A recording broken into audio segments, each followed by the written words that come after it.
Go7. Go7, king of the game. I believe in you, that's what he'll say. Nice and kind, leading cobalt ice. He's a blue, cute, and deadly little guy. Seeing through the fog, old gods he's slain. Go7, Go7, Go7, Go7. Go7, Go7, Go7, Go7. Go7, king of the game. I believe in you, that's what he'll say. Nice and kind, leading cobalt ice. He's a blue, cute, and deadly little guy. Seeing through the fog, old gods he's slain. Go7, Go7, Go7, Go7. Go7, Go7, Go7, Go7. Go7, king of the game. I believe in you, that's what he'll say. Nice and kind, leading cobalt ice. He's a blue, cute, and deadly little guy. Seeing through the fog, old gods he's slain. Go7, Go7, Go7, Go7. Go7, Go7, Go7, Go7. Go7, king of the game. I believe in you, that's what he'll say. Nice and kind, leading cobalt ice. He's a blue, cute, and deadly little guy. Seeing through the fog, old gods he's slain. Go7, Go7, Go7, Go7. Go7, Go7, Go7, Go7. Go7, king of the game. I believe in you, that's what he'll say. Nice and kind, leading cobalt ice. He's a blue, cute, and deadly little guy. Seeing through the fog, old gods he's slain. Go7, Go7, Go7, Go7. Go7, Go7, Go7, Go7. Go7, king of the game. I believe in you, that's what he'll say. Nice and kind, leading cobalt ice. He's a blue. Ah, I should have waited till it finished. Oh my gosh, what's the penguin doing there? What are you... Penguin? Penguin, oh no. Oh, that must... Oh no, he's all stranded, guys. I know, I ruined the song. I didn't let it finish. What's that penguin doing? Yeah, how are we gonna fix that? Hello, a true boss. Right, little penguin. Let's migrate down here, shall we? Let's make you a little bigger, probably. Ooh. And how about that? No. There we go. Yeah, I think that works. Maybe a little bit bigger.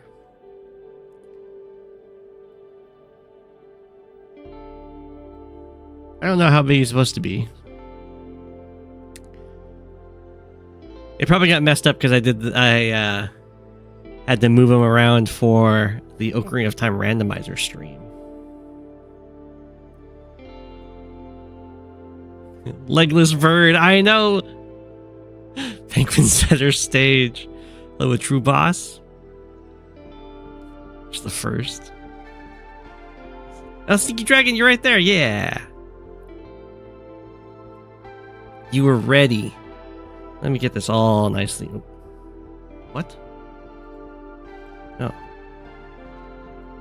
There we go. All nice and situated here.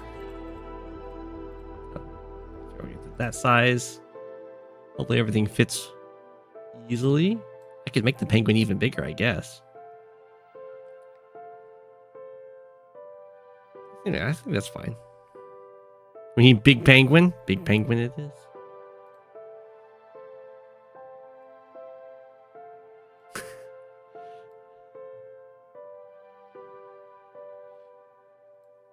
A little bit bigger I can get away with.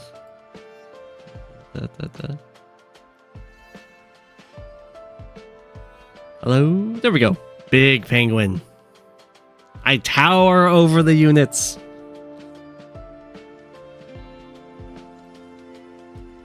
We aren't watching on the replay viewer because the Sneaky Dragon says that the clock is an important factor in this game.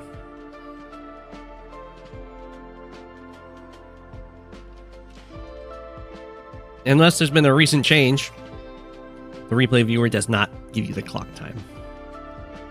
He's an emperor penguin. He's a big boy. I have heard that there's some changes to Tier 2 fog.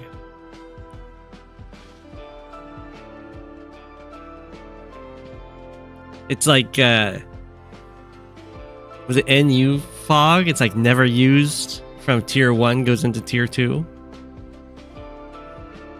Except they didn't put both Grit and Javier.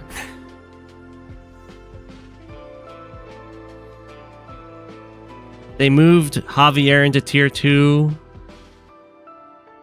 And Von Bolt, was it? I don't know.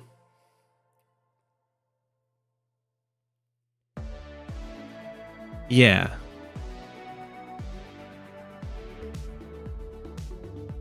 And Grit got moved into Tier 2 for a lot of the maps, but not officially moved into Tier 2. Okay.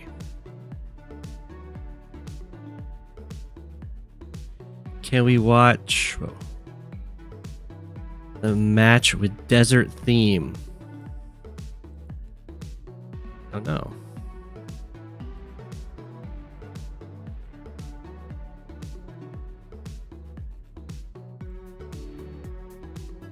Yes, we can. Spoilers. Is this something you would like, Sneaky Dragon? Is to have a different terrain for this match?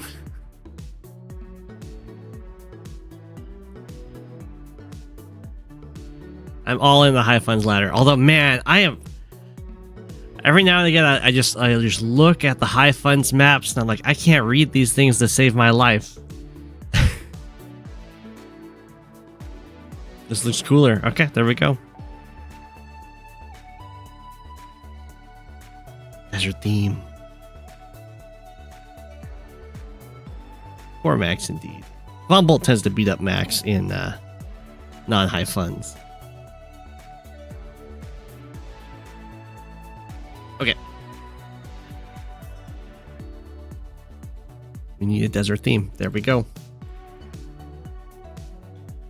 High funds, best funds. I'm trying my best. Okay. I did pretty well in the Ocarina of Time randomizer. I didn't manage to finish it, but I almost did. I'll get back to. I'll finish it another time. I think it went really well. Regardless, so we're gonna hop into this game. We're gonna be watching a replay between the Sneaky Dragon and the guy behind you. The Sneaky Dragon being a big old War Groove player, apparently coming on over into our realm to shake things up.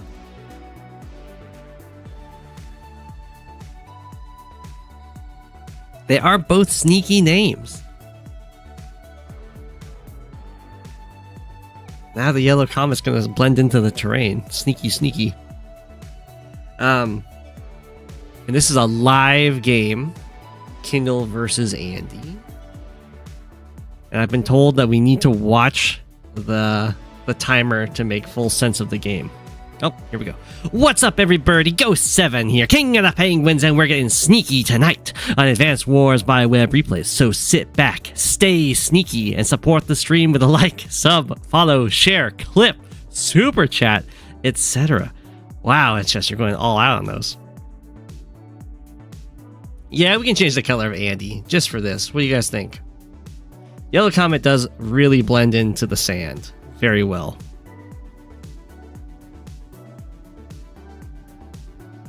You can make clips.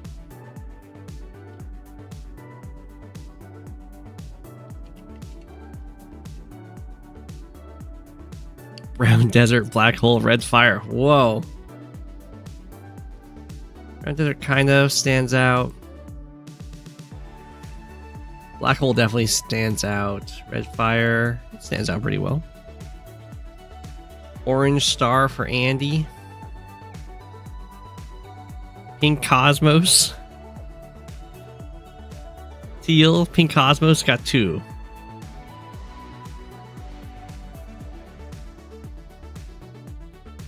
If Pink Cosmos gets 2 and no one else is going to support, you're the boring cannon color guy. I think they were the Amber Blaze originally. No. Orange Star is the. Let's see. Azure, is that on the list? Not. It's not on the list yet. You need a poll. Okay, we'll do pink. Okay, in we go. Oops, I can't can't use those hotkeys. Do it this way. Pink. Ooh, interesting. Okay, what? That guy behind you. Oh, they're both okay. They're both going for the immediate captures rather than hopping into the lander right away. I would usually recommend hopping into the lander right away just because these properties can be more contested or contestable rather than these ones. But that's okay. As long as both people are delaying, there should be no problems here. Similarly, I would probably hold back on going for this capture unless you have some sort of timing set up. Because if you walk down here and go for this capture, it helps, gives you more presence in this area, and you can actually contest these cities, especially if your opponent's not bringing the lander out here with infantry yet. You just get more pressure on them that way. Because, I mean, this is fine. This is fine. This is the go-to strategy of capture everything as close by as possible so that you don't die in the early game.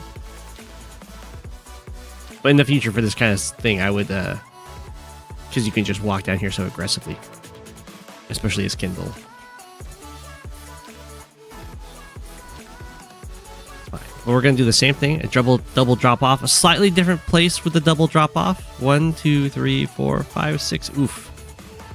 Interesting. It probably would have been better.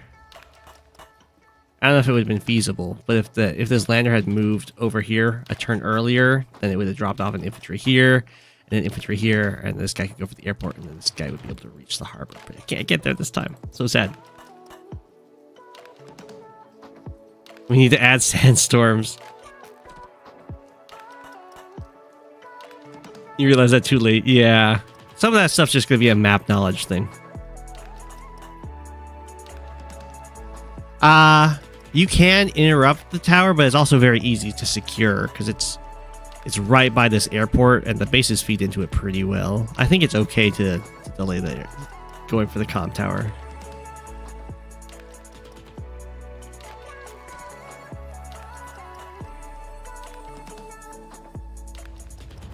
Okay. Let's see what the first vehicles are. We have so Sneaky Dragon could have built the tank last turn, decided not to. And Andy has the first tank out. We'll see what the Sneaky Dragon's up to. Okay. Can build a tank now. That's fine. Looks like we might do a lander tank rather than trying to go for some harassment. It's just like a defensive matching of what Andy's up to. So far the timer's looking pretty even. But Andy's going into the center with his tank.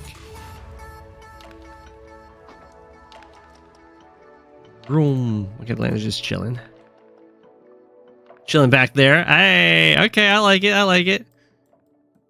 I would have just gone for this city, I think. If you're gonna, well, I mean, because the next one can go back for these backwards captures, and this is like a pretty tough city to get. Andy going for the comm tower. Andy is not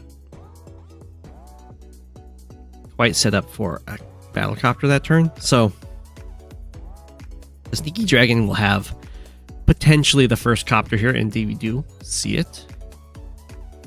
Yeah, swing over here. It's out of range of these tanks. So we just purely infantry fighting over here. Life is good. 2 tanks versus 3 tanks. But there's also a copter here.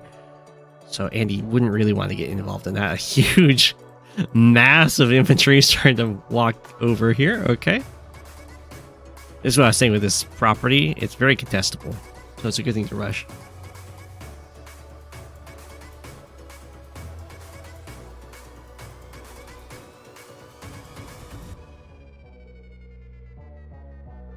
Okay. The nice thing about in standard, it's a lot better to rush contested properties than in fog, which it can still be good in fog. But because in standard you always see what the opposing forces are that are approaching your properties, it's very easy to have standoffs over them. And you would much prefer to have a standoff over a property you own rather than a neutral property or when your opponent owns. Because if you own it, you don't have to try and capture it. You just have to, interrupt all of their captures. Ooh. Very nice play here by Andy. Take out the tank, guard against the copter with this anti-air.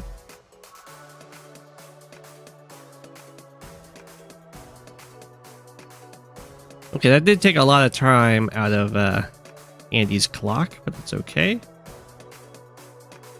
You have an anti-air over here. You can reach 1, 2, 3, 4, 5, 6. It can't quite reach everything you'd want it to. But I think it makes sense to build the anti-air here because it's just directly ahead in front of the airport, so it has the most flexibility.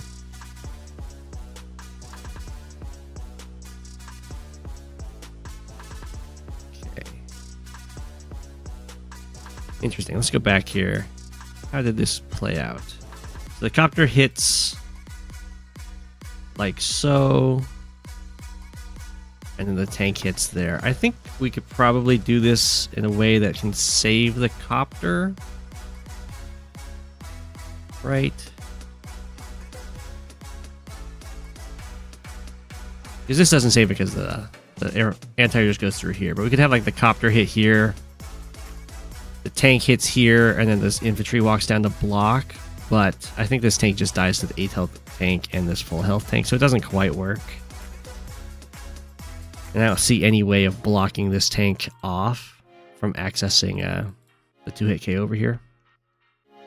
It's a little unfortunate for the Sneaky Dragon.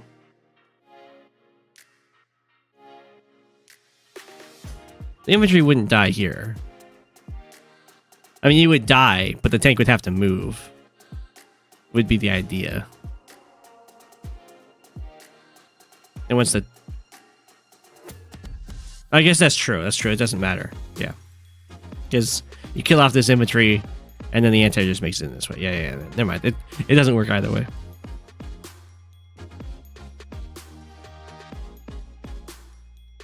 True. That is true. Oh, no, it doesn't. Aww.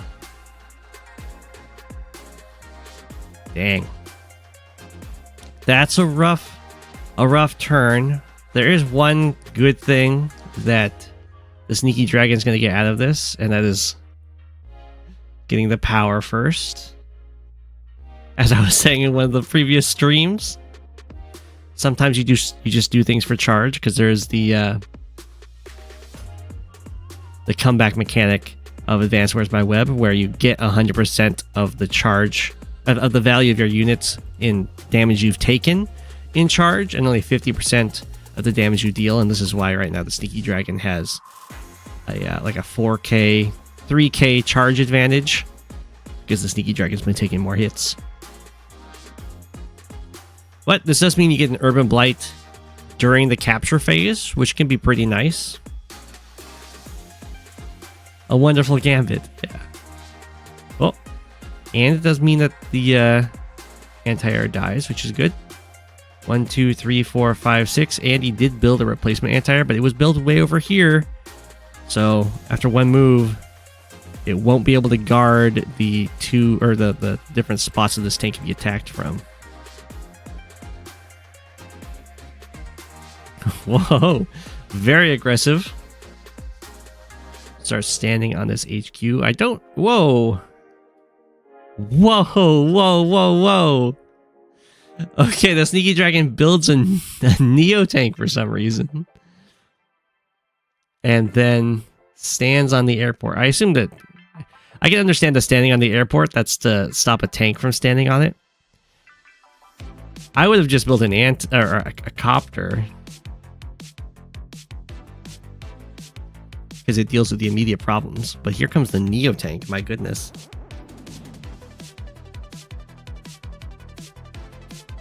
Well, Neo tank is going to require an answer from Andy. Right now it's kind of turning into an HQ race. The easy answer is usually... It's a weird choice for this copter. Oh, there's going to be blocked off with the... No, it doesn't work. I guess the copter just didn't realize it could be hit from the other side.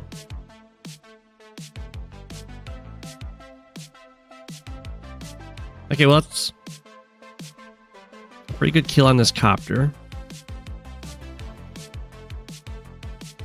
Tanks get to zoom in on here, do some damage. We can get a property interrupt probably if the Sneaky Dragon wants to. You think just decides to move to the middle. Get a copter. Okay, decided not to go for it. It's only a kind of. It depends on how effectively Andy would be able to get charged, because if the super gets popped, then the damage an infantry does to an infantry on a city would be not enough to stop the super from just getting it up over the level. Right now, the Sneaky Dragon is up 6 minutes, which is pretty good. Andy did save some money, but won't be able to get a bomber unless there's a double base skip, which there might be. Ooh. Anti-air gets popped. Andy decides to go Neo Tank versus Neo Tank. Wow. That very much surprises me, because the Sneaky Dragon's anti-air just got bopped by this tank, so building an air unit now seems really good to me. And, the Sneaky Dragon could potentially get a Neo Tank, like one-hit KO, when attacking from one of these cities. Bop, bop. Oh my gosh, Andy's down to 2 minutes.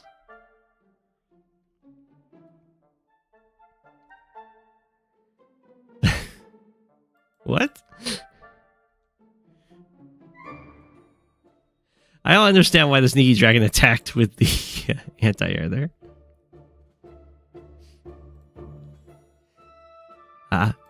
In that situation, you can either attack the infantry if you want, because you'll be able to do some permanent-ish damage to that, or you can just run backwards to try and get your opponent to overextend into your range.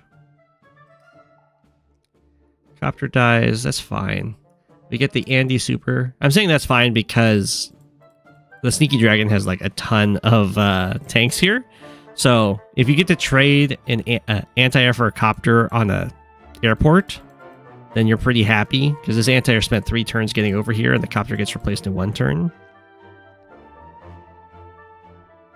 You could also, you could also run at the harbor with the anti-air to make the tanks sit back in this corner longer. But you really don't want to hit Andy in specifically, because all that damage gets healed up, and now Andy doesn't have to use an action to kill that anti-air.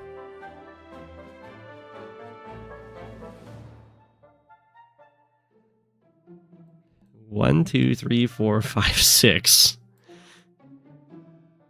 Fortunately, there's nothing that can kill this infantry. Otherwise, Andy would suddenly be so sad. Andy is out of time. 16 minutes to 0. It's like you're playing against me.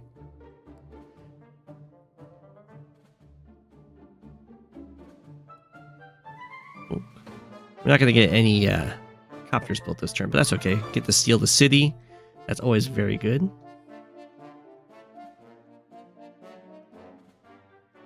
All right.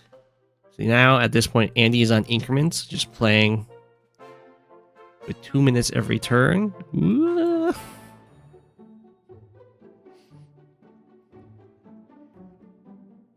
Okay, 23 seconds left on the clock. Andy is starting to build back some time. The Kindle Neotank is very scary against the Andy Neotank when there's a city involved. Okay, still got 14 minutes on the clock for the Sneaky Dragon.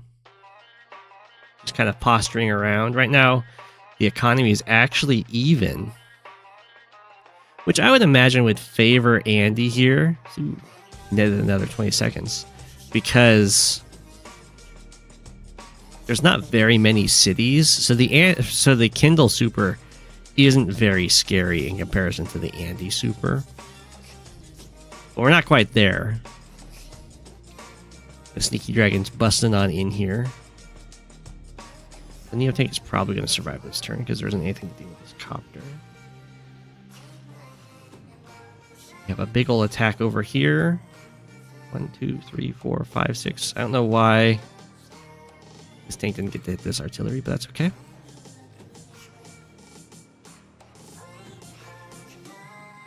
Okay, this looks pretty good for Andy. He's still got 29 seconds on the clock. This did get interrupted. There's only 3 infantry left for Andy, though. So as things stand, I wouldn't expect Andy to be able to get much done. I'm not quite sure what this Urban Blight does. Andy's doing a pretty decent job of not leaving things vulnerable. Oh, I guess this Neotank can die because we got copter, tank is probably that's all that's going to be needed. Killing off the Neotank completely is, or would be very good. So Andy couldn't get the heals on it. Okay. It's fine. I was worried about that Neotank living at 1. But the Sneaky Dragon is all good.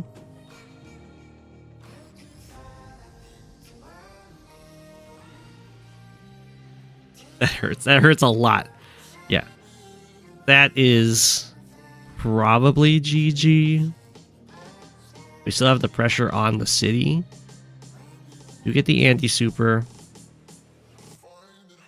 We'll get some nice cleanup over here, but there's just going to be no capture power left for Andy. There's a single infantry in base light left. Down a Neotank. I'm surprised Andy did not hit the anti-air.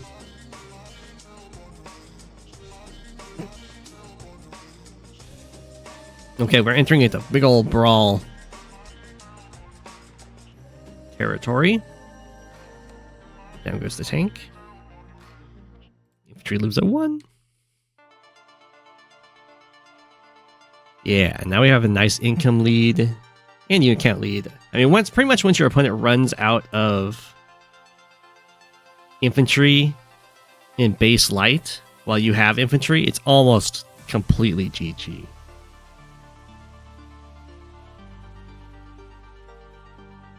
It's like chess, you never move backwards. That's a coward's way. You don't want to be a coward. Yes, you just charge each other. Pop. Down goes copters. So even though pretty big swings there for Andy on this front, losing this city. I mean, we do have 1 infantry left, which is pretty good. Yeah, Andy just hits that pipe runner into GG. The time pressure definitely did play a role there. I think Andy might have been able to squeeze out a property. Maybe it would have to be probably this one, but it would not be easy. GG. The Sneaky Dragon's gonna get renamed the Sneaky Neotank. That Neotank did a lot of work. And then, honestly, that was pretty good play for fighting an Andy as one of your like beginner games, because a lot of people will kind of blunder against Andy with going for a ton of attacks that do nothing but give Andy charge.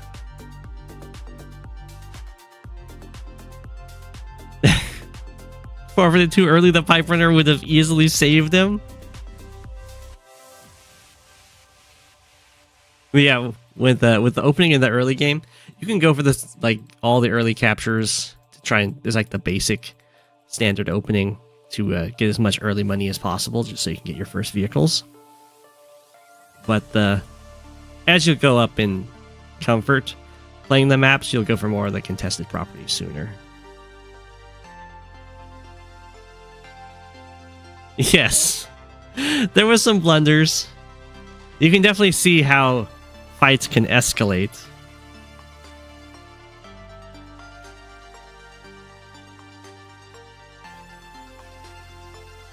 Like, this escalates very quickly. Being positioned for the double hit with the tanks, the anti-air backup. This is just a nice little tactic that Andy found here.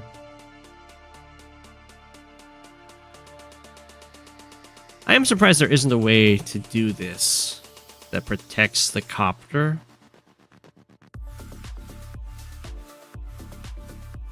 Yeah. Yeah, you just can't do it.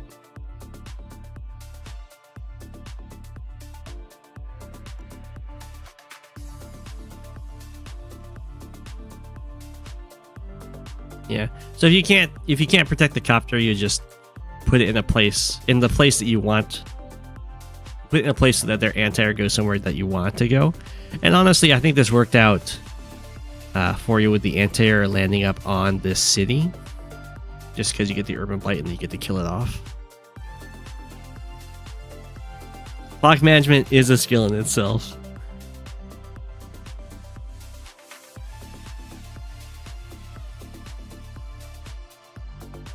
I think it made sense for you to build the anti-air from this base, just because it lines up with the airport. But if your idea is to go for this property capture, then it would make more sense to build it from here.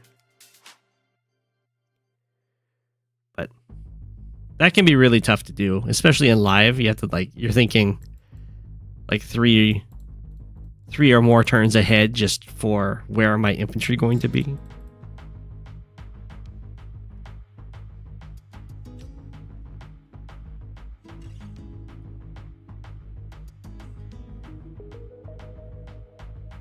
Yeah, you can only manage it better when you play more games. It's true.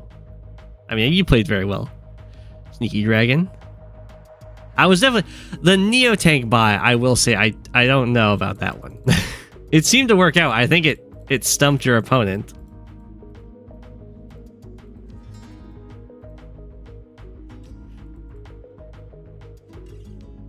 I mean, it definitely worked out for you in the game. They were like, "What do I do?" And then they did their own base skip for a Neo Tank. And then you got to leverage. In that case, the Neo Tank probably should have been closer, so we covered that. But leverage the Kindle day-to-day to threaten that Neo Tank all over the place. You know this is a replay review stream, but you're trying to explain to a friend how tournaments on Advanced Wars by Web are made, and you're not doing great. Can you give me a rundown on how they work, like brackets, divisions, and such? Sure. I don't know how well this is going to look on the screen here. You can kind of see it.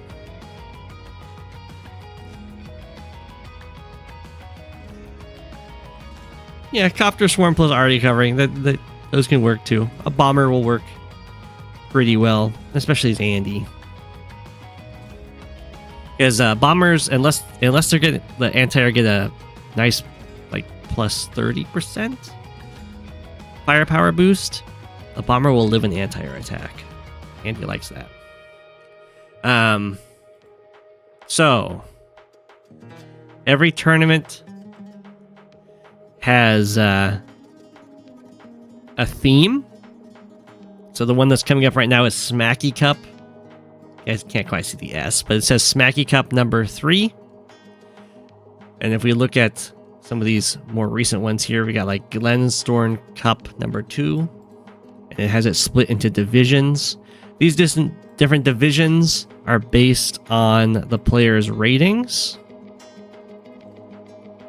So Division 1 is the highest rated players, and then the next tier down is Division 2, and then Tier 3, and then Tier 4. Each of these divisions are essentially their own private tournament. They do not interact with the other divisions. So you're just playing within your own rating pool. And then dependent on the size of the division, those players are going to be split into these different brackets. Which is like 1, 2, 3, 4, 5, 6, 7, 8, 9, 10, 11, 12, 13, 14, 15, 16. So this is 32 players in this bracket. And they will all be playing off against each other, head to head. Loser drops out until they hit the finals here. And then the winner of those finals, the winner of all the finals of these brackets will have their own bracket. And the winner of that bracket will be the winner of the tournament for their division. The only ones that get a trophy is the Division 1. But you can get your own tournament victories for winning in the other divisions. So there's going to be a specific rating cutoff for the divisions. I don't know what it was in this one. Looks like it was around 1200 in rating to get to Division 1. Yeah, in Division 1, I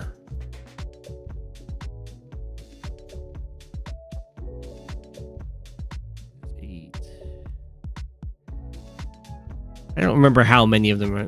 I think it's only the top half, or maybe it's the top 64 are seeded, and then everyone else in Division 1 is just randomly assigned.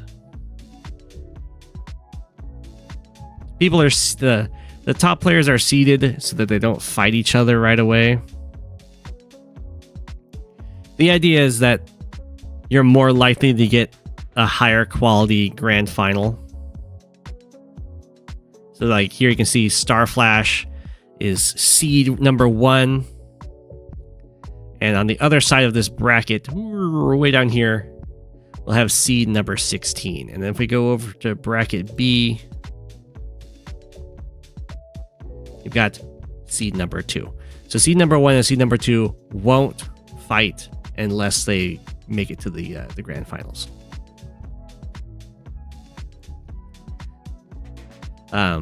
They do that just so you don't have the case of like all the top seeded players are in the same bracket. So you just like have a really strong bracket.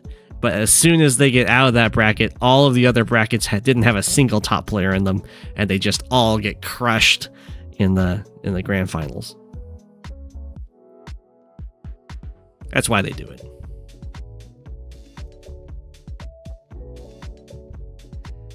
Info in the tournament tab. I don't know what their tournament tab info even is. Oh, here you can see the difference, right? Quack Cup number 3. Division 1 Grand Final, they get this trophy. You get to choose the unit that you have on top of it. Division 3, you get these little medals.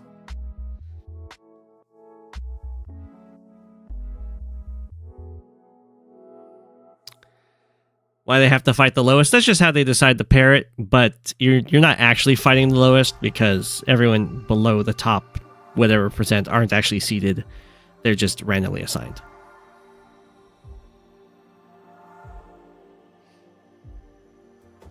Yeah, there you go. There's Kill Me First. The winner of Quack Cup number 3, Division 1. I don't know about the finals. Sometimes it seems to be round robin. Sometimes it's a bracket.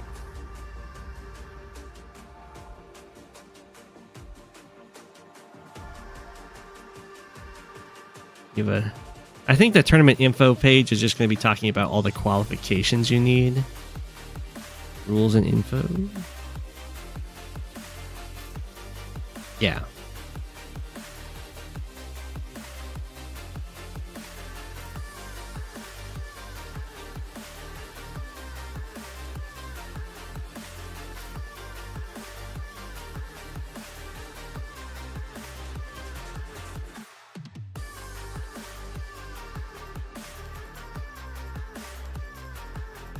In the green description, click in here in the green. Okay. Yeah, this is just going to be talking about all of the little info things. Talks about what types of tournaments there are. But I definitely probably wouldn't go here unless I had a specific question I was trying to get the answer for. I'm in the Smacky Cup.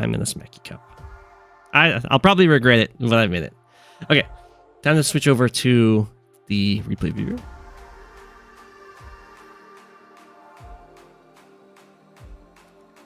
I am in Smacky Cup number 3, yeah.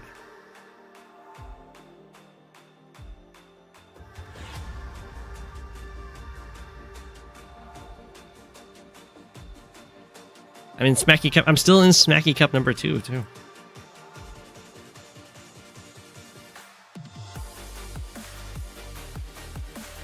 Okay. Ah, the penguin!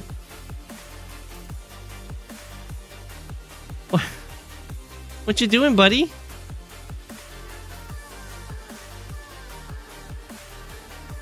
What do you think you're doing? Let me get into a game and then we'll reposition him.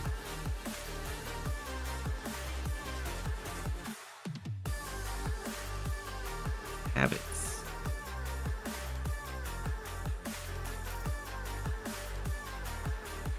Sadberry?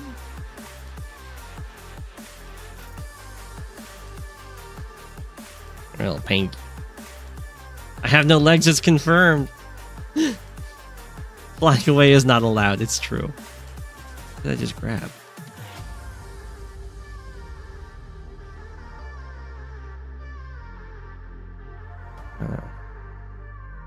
Lock that in place. I don't know what that is. You, buddy. Gotta get down here. Gotta get all big. Okay. We be a penguin. We're back.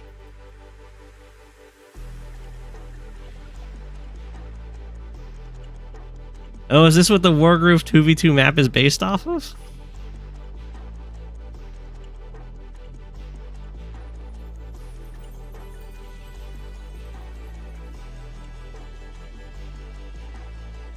Well, maybe he'll meet me in top 8. Oh my gosh. Kill Me First is coming after me.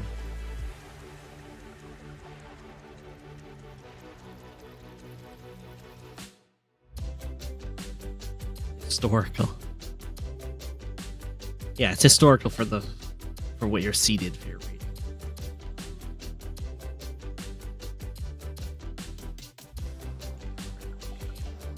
So if you're not in top 25% but are entering Division 1, you can face me round 1. That is true.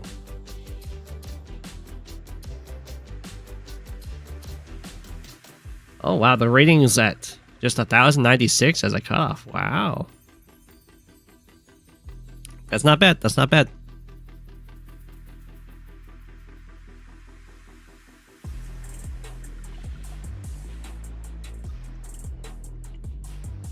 Hey, welcome, Sneaky Dragon. So, Smacky Cup is Fog.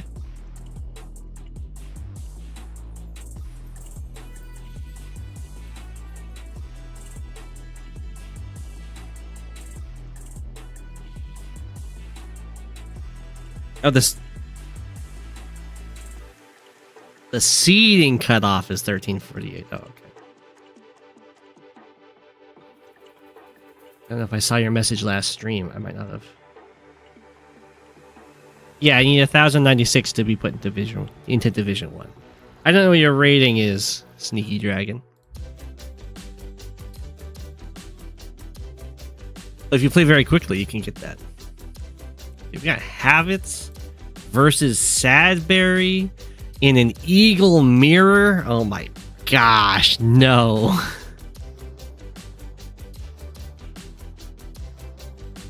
Maybe overall rating. Oh no, you're in Division 1. Yeah, it's overall. Ooh. Sadberry taking a potentially scenic route to this base.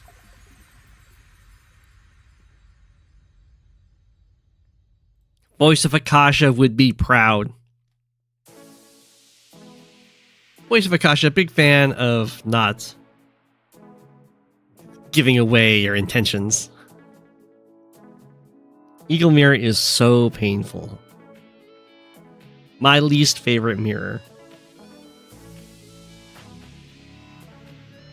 Ooh, okay, Habit's marching forward here. Not going straight for this airport like we see Sadberry going for. It is a double, wow. Double airport map. I've seen this map a few times. I don't know if I've ever noticed. I probably have noticed it's got double airport. Okay, Sadberry's going for all the airports right away. Habits is just a tiny bit behind, but that's okay. Going for a cheeky capture here. It's not really that cheeky. The black boat completely defends, but... Oh! Going for a cheeky artillery, though. This is very mean. Okay, so this is kind of cheeky. So this captures before Sadberry has an artillery out to lock down the capture. And I can see why Habits kind of rushed this, because this artillery nestled back here seems like a real pain to deal with. Like Sadberry would be able to delete the black boat to attack with a tank or something, but then this black boat's gone.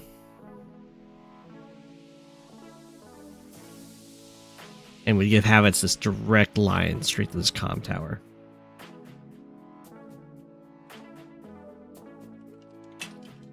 Do a lot of learning. You'll do great, Sneaky Dragon.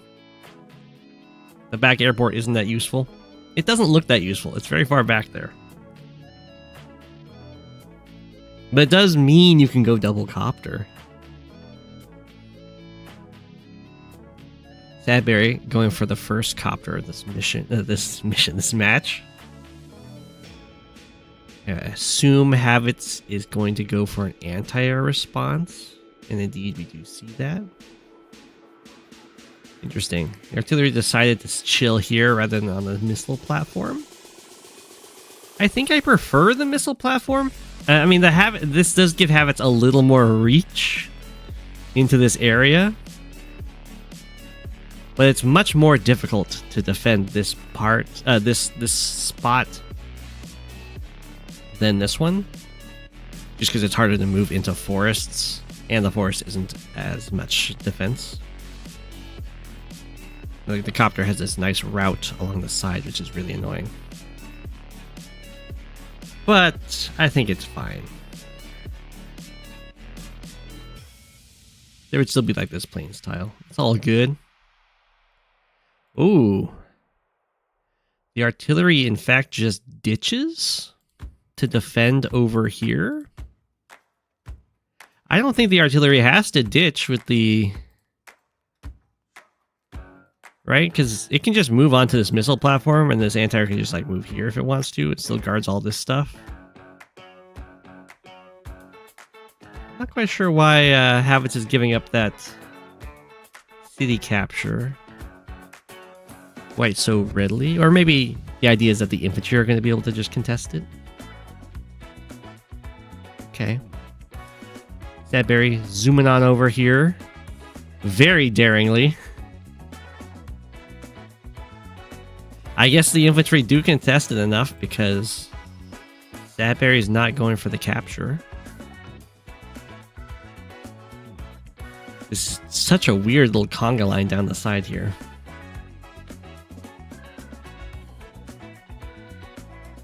Okay. So far, Habits is just outplaying in this capture phase.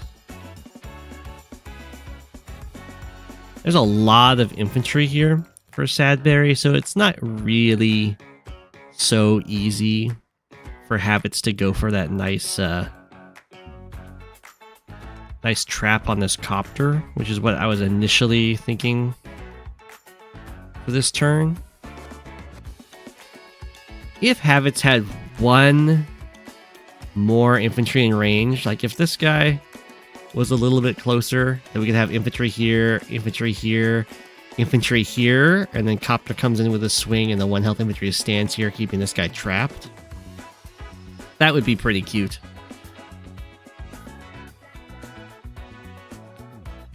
but that's okay.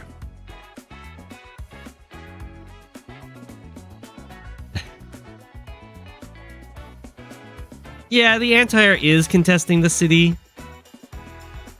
It's true. But I'm not 100% convinced it would really want to move onto this spot. Maybe it's fine. Because we're getting so close to so many infantry, and the tanks would be able to just keep flowing on in.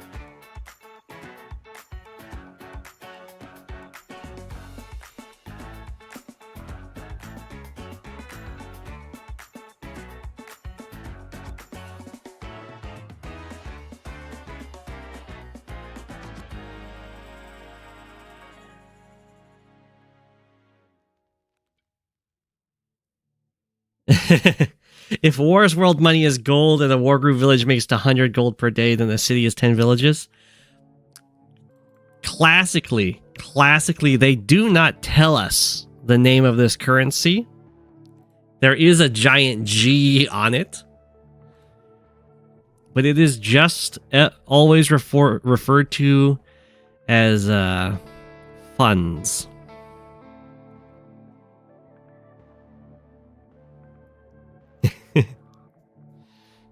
Though the pricing of different things is very confusing if you look at it as real money.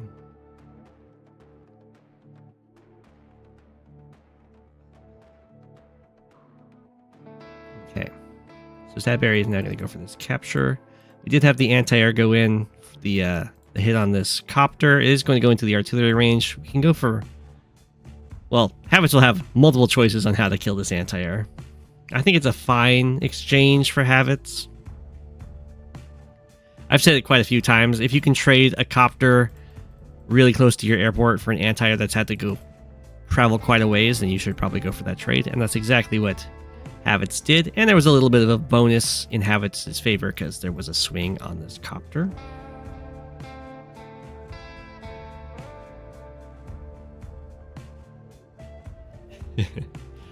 Over here, though, we just have Habits with a ton of infantry and a single anti-air support charging straight down into this corner.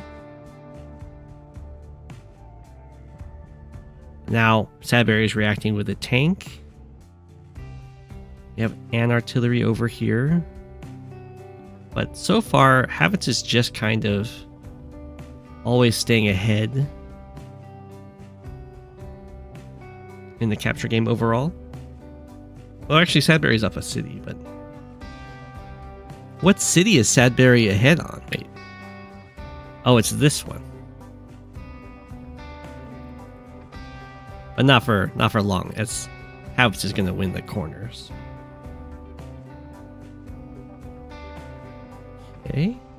It's going to be a lot of artillery. So Eagle really likes artillery, even in the mirrors, maybe even more so in the mirrors.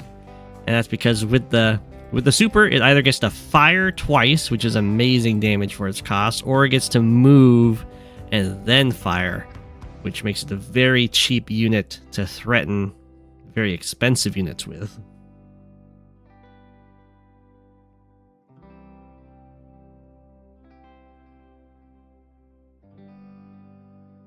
G funds, yeah.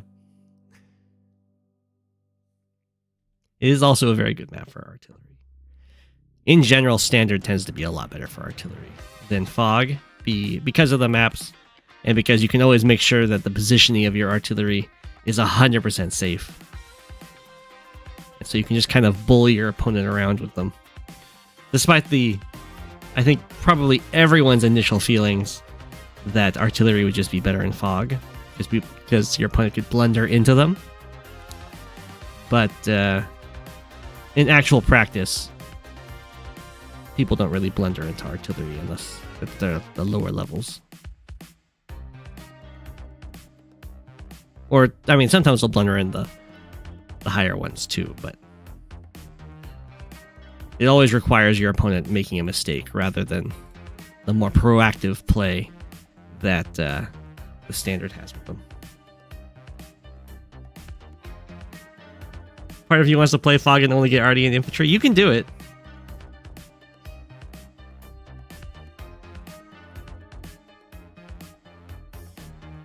It's really hard to do.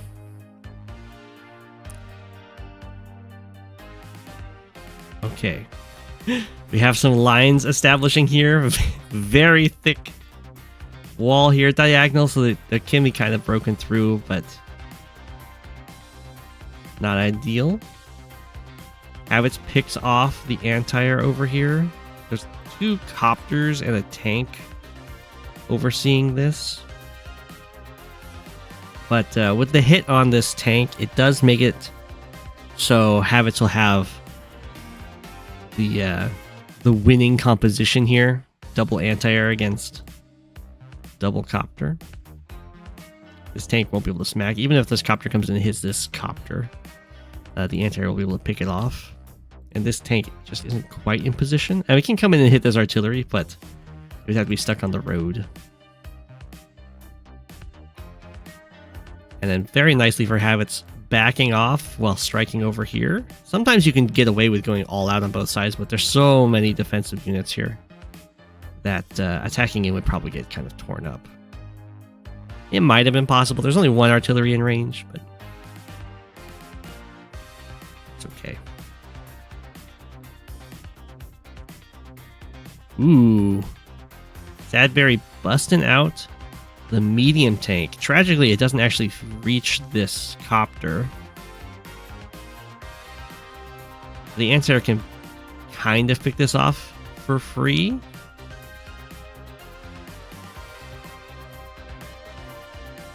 And something to take note of is during this attack, Habits actually built reinforcing tanks here rather than more vehicles on this defending side. So it does mean that Sadberry's offense here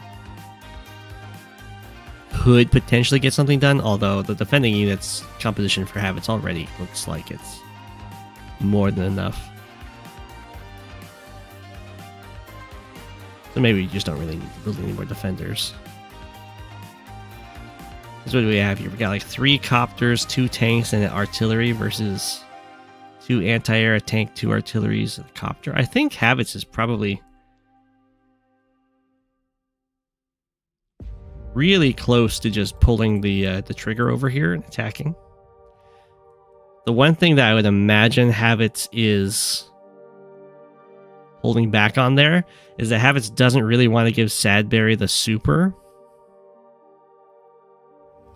Although really Sadberry only needs 2 bars and a little bit to get it right now. The medium tank can't reach anything. The copter can't reach this anti-air. Or at least it can. I guess it can, but I don't know if it really wants to. But if Sadberry was very desperate for charge, then there's the well, I guess there's a different. I was trying to look at the different ways that Sadberry could get charge here. I guess the tank can hit this tank, and then you can try and go for this 1 health infantry to kill this 1 health infantry, and then this copter will be able to fly in here and die against this anti-air to give a whole bar, plus a little bit. How does plus attack percentage and plus defense work? So plus attack percentage is always adding up to a certain percentage that then applies to the base damage of the unit, and then that base damage of the unit gets its luck roll added to it, and then that is then modified by the health of the unit, and then that outgoing number is then modified by the defense of the opposing unit, which is in turn the defense stars part of that is modified by that unit's health.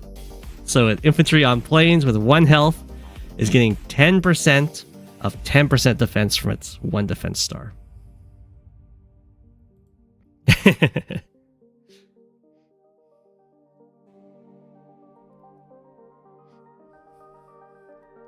I think it's the same in Wargroove.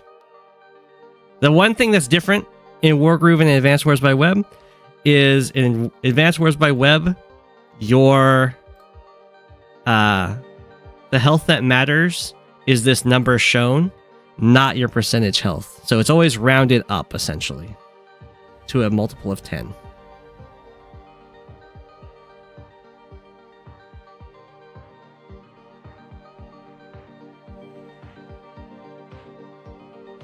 Okay, Sadberry does not try and go for any incredibly wild super attempts here.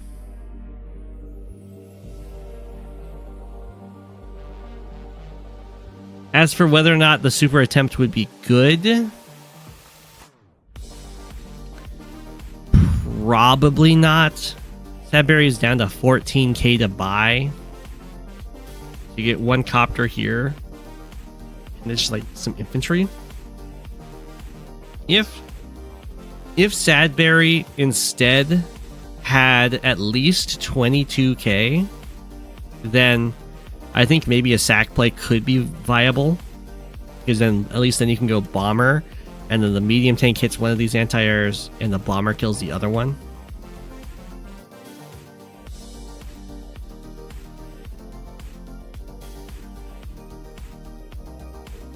Yeah, there is a percentage health. You just don't get to see it. You can calculate it. Well, you can calculate the range of health your unit's going to be, and oftentimes you'll want to do that. Like, if you're doing a 1 health unit versus a 1 health unit, you'd want to go through the history of this unit and see all the conflict it's been through to see what kind of health range it's actually at. Sometimes it'll be like a really healthy one. Sometimes it'll be a really low health one. That kind of thing.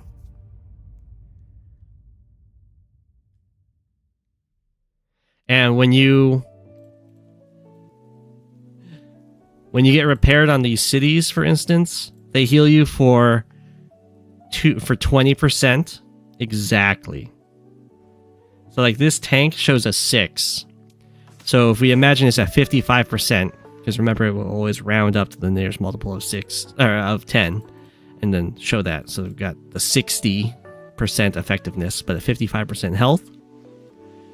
Next turn it'll be repaired, and it'll show an 8, and it'll be 55 plus 20%. It'll be at 75%. Just swing 1 into 1 and hope. And that's how all healing works, except for joining units together. When you join units together, which is something you can't do in Wargroove, but you can do in Advanced Wars, you will add the numbers shown, like this 2. Like if we had, well, where's it? Like there's 1 health infantry. If we imagine there's 2 1 health infantries here, and they're both at 1% health, when you join them together, this 1 will add to that 1, and you'll get a 2, and it will top it off. It will be a 20% health infantry. 1% plus 1% equals 20%. So you can get some major value out of your joins. Plus, you'll know exactly what the health of your unit is. Ooh, Havit's being a jerk. No mercy. A little weird that this anti-air is sitting on this airport, but I think Havit's is calculating this out well. That the medium tank won't be able to one-shot this.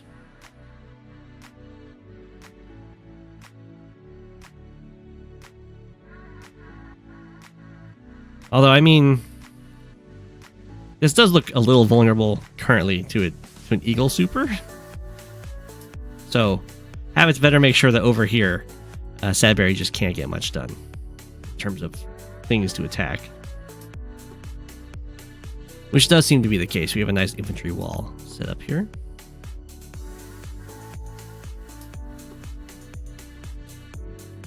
Yeah. No better unit to interrupt that than the tank. Sad days. Medium tank attacks the anti-air inside artillery range. It's all very painful. But if Sadberry can get a super, then it's fine. I assume Havitz has calculated this out to make sure that no super is possible. Havitz did not calculate this out to make sure that no super was possible.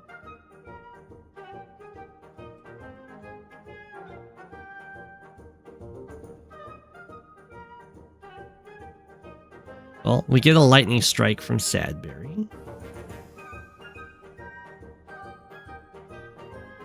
Some key things for Sadberry to kill over here would be these anti-airs. I guess it's not actually that important, because there's only one copter. Yeah. Definitely should not have gone for that 1 health tank attack. I don't know what Sadberry was thinking there. I'm 100% sure that can never chip a damage off. Unless that's an injured infantry.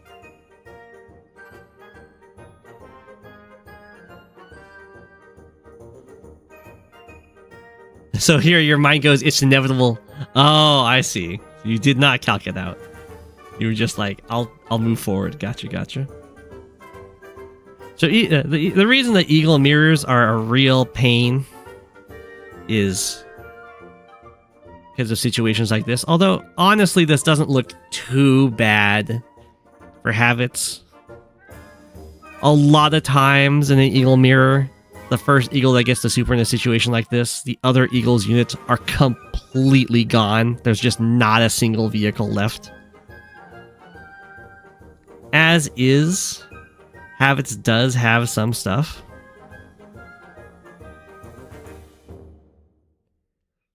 That poor anti-air.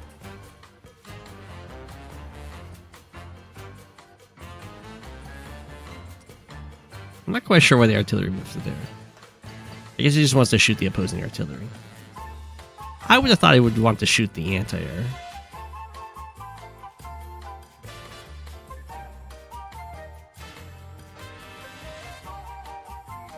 One, two, three, four, five, six. Oh, he doesn't need to. I see. This tank can reach. I know, Fluffy, you would stall harder. Yeah.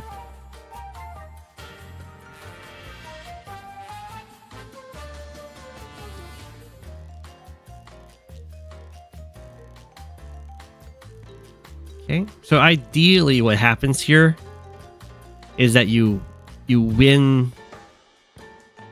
Your goal is to win on unit composition.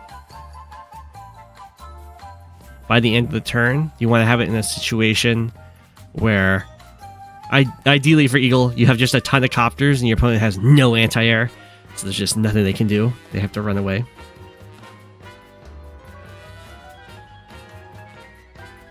That isn't quite what happened here. I would think that Havitz still ended this fairly nicely ahead, especially because of the income lead of 4K. Ooh, the copter lived the anti-air attack.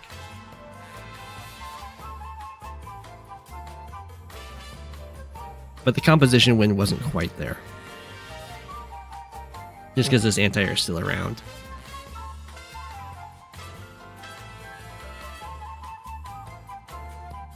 Okay.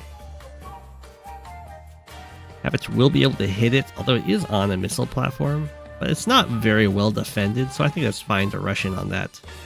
Get some tanks, take it out, and then now the copters will have a nice field day for a tiny bit as this anti-air is trying to get online. Havitz broke this pipe seam.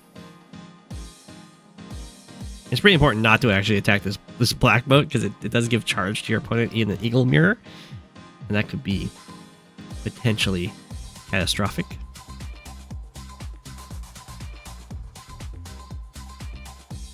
Okay.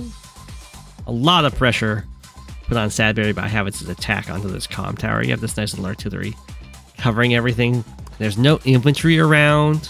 Because usually in this kind of situation, you want to send an infantry forward, and it will delay the capture while you get your vehicles and your buys all set up to crush this defending force, or I guess attacking force in this case.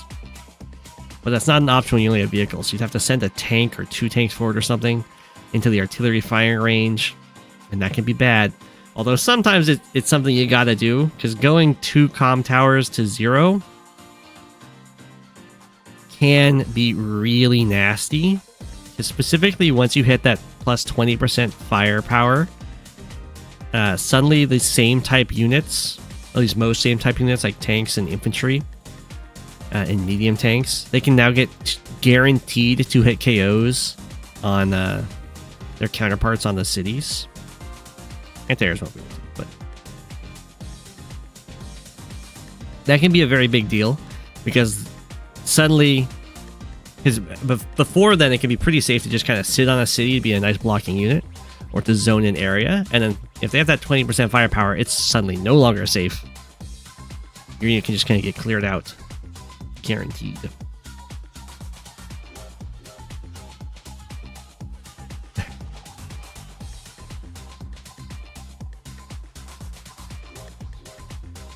You knew you were very much behind on the power charge.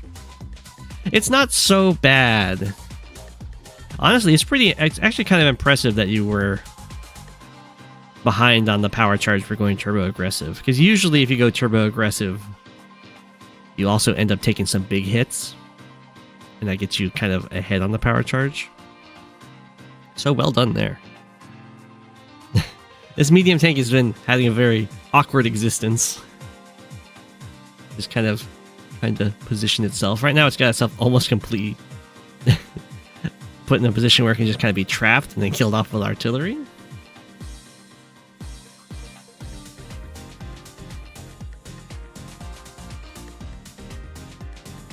Okay. You have a bomber zooming on over here. So you might be like, oh, this artillery is so in danger, but no, there's a bomber and an artillery watching this, so the medium tank it's kind of hosed. It's got nowhere good to go. The bomber even covers this infantry. He's just gonna run down here. Now, ideally, when you build a medium tank, it can do a lot of fighting. And sometimes you're gonna have to bite the bullet and send it in to get shot by an artillery. And when you do that, just try and make sure you're on at least some sort of defensible terrain.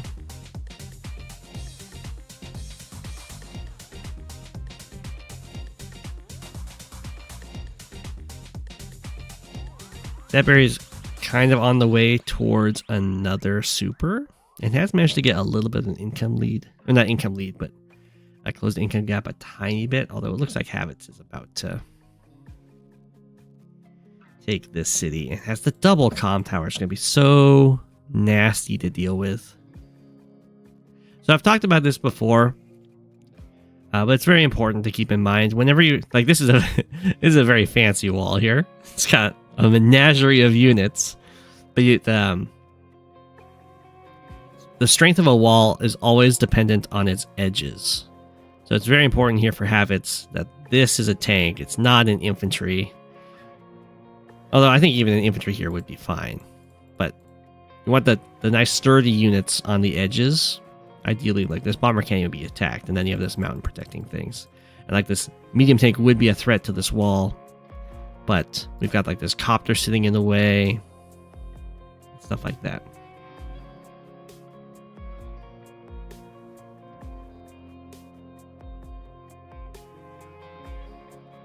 I think we're starting to rush on in here for Sadberry. Sadberry just resigns. Yeah, it's pretty GG. Especially at this spot, Habits is probably going to get the super before Sadberry, and that will just be completely game over. The Habits rush onto this property and the artillery to lock this down was pretty nasty. I don't think the artillery needed to abandon locking this property. I think this probably could have been locked for longer, but it's okay. This time you move planned. Ah, this did look a lot like a move planner wall.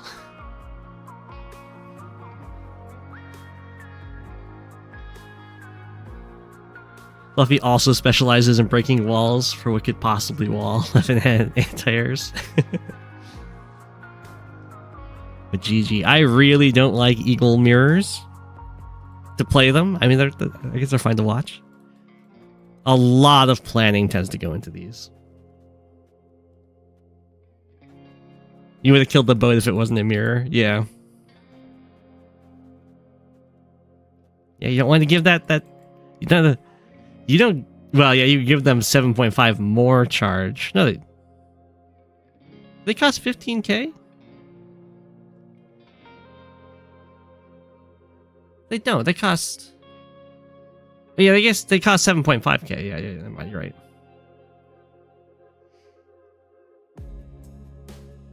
I don't enjoy it. It's not an adrenaline rush. It's mind-numbing.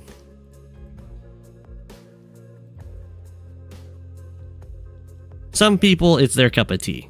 Me, not so much. Not so much. Well played.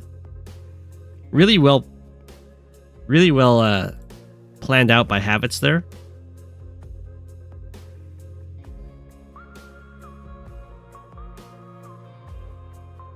I definitely dislike playing Eagle mirrors more than Olaf mirrors.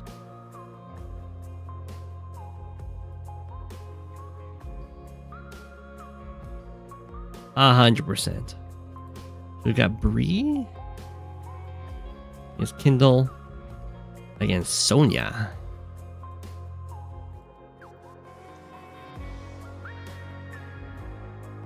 Your rival Bree. Sonja the promised one.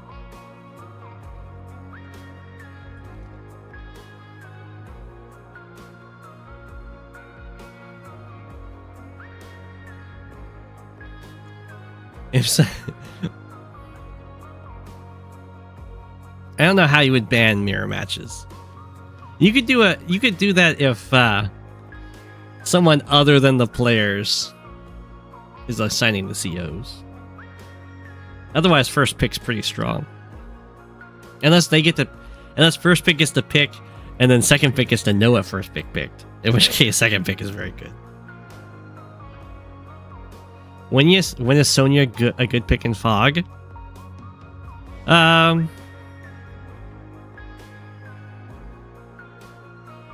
Well, if forests are really important, then she can be pretty decent. If there's any specific landmarks that you're going to be fighting over, that extra one vision just kind of changes the entire dynamic, such as pre-deployed artillery, then that can also be really good. But for the most part, you're only going to be seeing Sonja played in Fog if she gets put down into tier 4, or if you're playing against a specialist.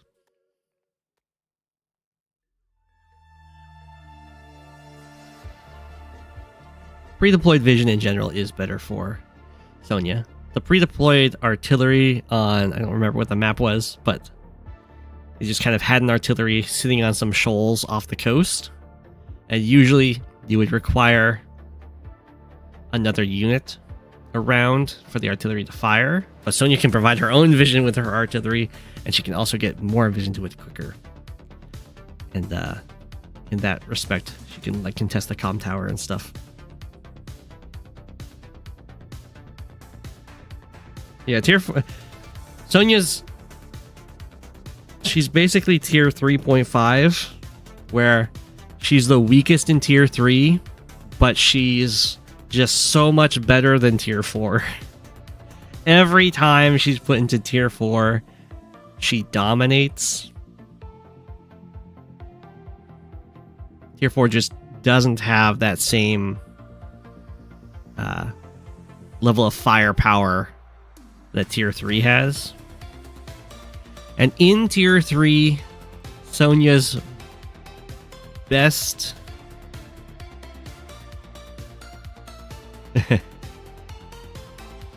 in tier 3, Sonja has 2 COs that she's best to fight against.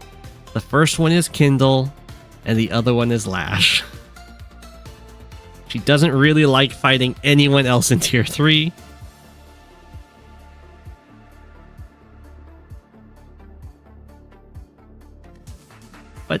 As you can see, she does get this nice little vision increase. And fortunately for Sonja, there are a lot of Kindles out there.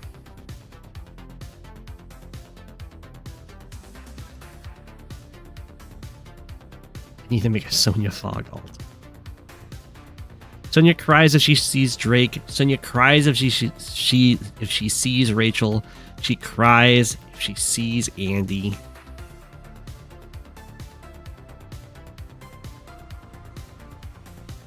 She's not the worst against Rachel, but there's going to be a lot of times that Rachel's just going to be able to out-heal her with the day-to-day, and then once the missiles start raining, the Sonja super is not going to really help against that kind of damage.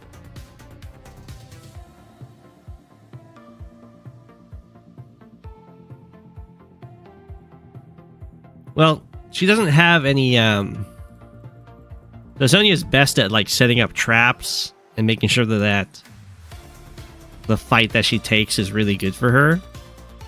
And the thing that Kindle really likes to do is to go and put the tank on a city, for instance, so that she can like dominate the cities or like kick people off of the cities and stuff like that. But Sonja does have plus 50% counterattack damage, so she can also stand on cities against Kindle. And she can kind of, until Kindle gets that Urban Blight, I should say. Sonja can kind of do the Kindle thing against Kindle, but a little bit better because you'll have the vision know-how. And then, if you're not fighting on cities, then Kindle doesn't have an advantage over you, other than the fact that you've got negative luck.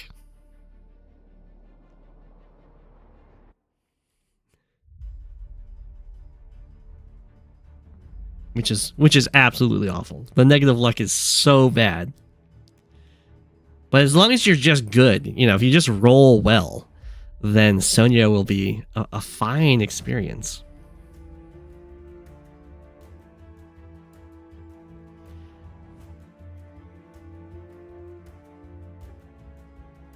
Okay. Bob, goodbye, Recon. We knew you well. A little bit debatable about attacking it with that Recon there. I would have kept it around. There's a few... oh, what did you call it?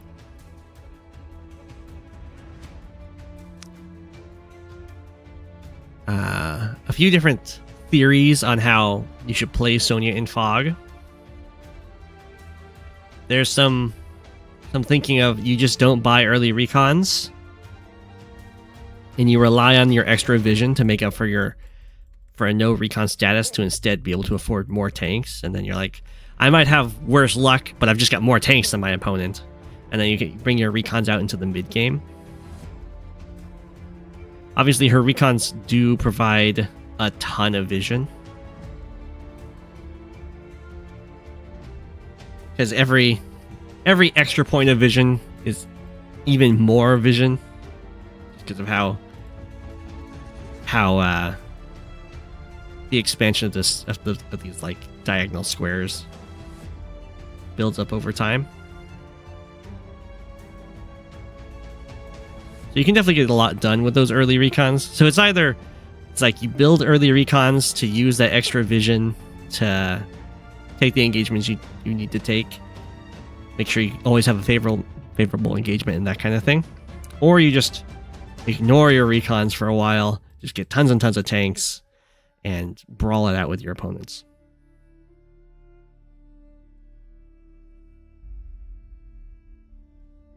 Just be good and you win.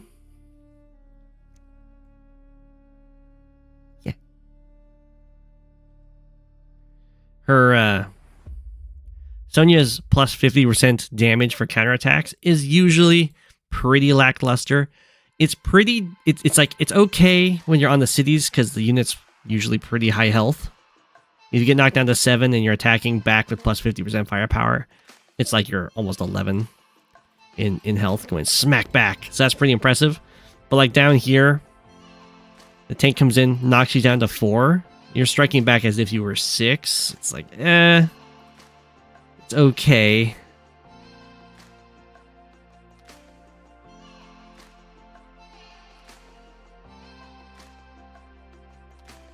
But yeah, it looks like a huge number because it's plus 50%. But because it's always on that return hit, it's much less power than it could be. It's pretty rare that you're hitting back at 150% firepower. Just because your health gets modified. A full 150%, I should say. Oh. So here, kind of a nasty spot for Sonja, because you don't really want... Oh, that super sucks. You don't really want to be standing on these cities when the Urban Blight's coming around. Yeah, I would probably not get on all these captures at the same time, unless you're trying to make your opponent use the Urban Blight, or if you had backup infantry. Like this guy doesn't have a backup infantry. This guy's probably fine because it's so far down in the corner. We'll see. Urban Blight, pop. It's a pretty good Urban Blight. The proper practice, I'll say the proper practice for Urban Blight is to not use it to try and do like repair damage, which can sometimes be the initial instinct for it. But to instead use it when you can get an advantage out of its day-to-day. Or if you're hitting a unit on the front lines like this to kill off this tank. Kind of surprised this recon didn't come down here and smack this infantry. Stand on the city. But if you pop the Urban Blight and it interrupts 4 different captures, then that's also really good.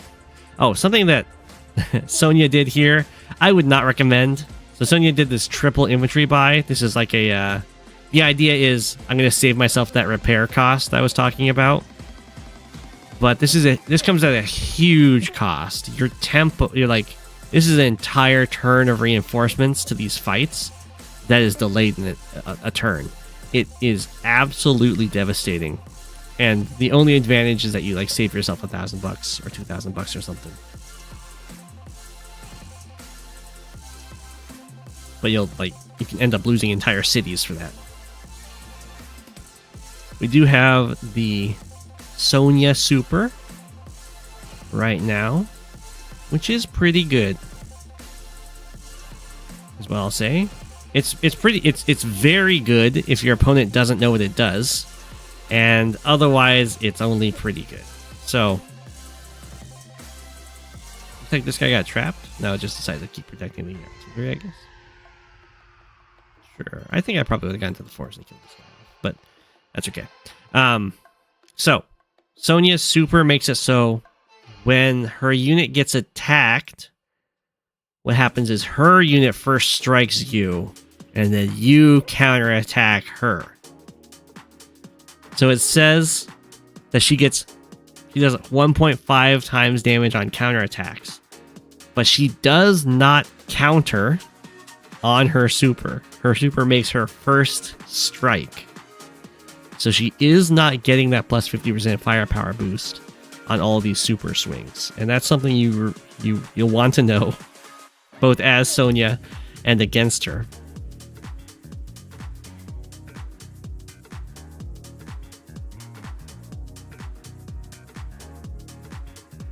It's still really good.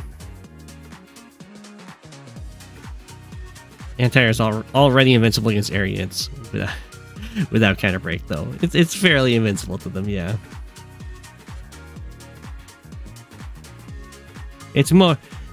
Her counter break's really good for like copter versus copter fights, and for bombers versus anti-airs.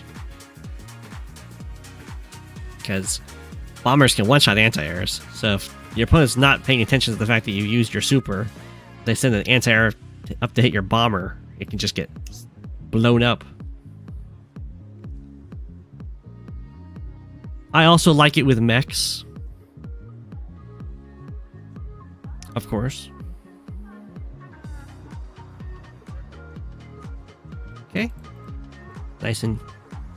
Nice capture on this city.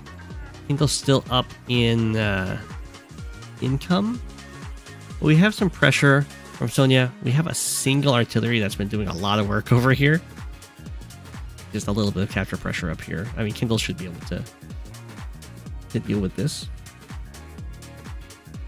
With the double medium tanks on the way. But you can see like the reinforcements are looking real lackluster for a couple turns here. Luckily for Sonja, Kindle does not know that there's just nothing but infantry for like 2 turns.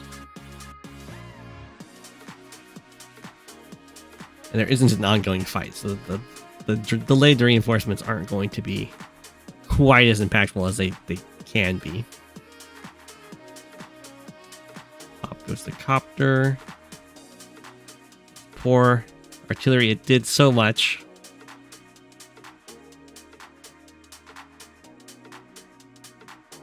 But that's what I'm saying with like her day-to-day is a lot worse than it initially looks. Because plus 50% firepower when you're at 4 health isn't amazing.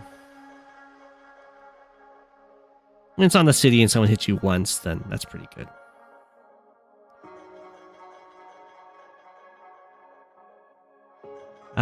Just yeah, you can, if at any time if you've submitted a game and you'd like to have it replaced with another game, you just let me know and I'll do that.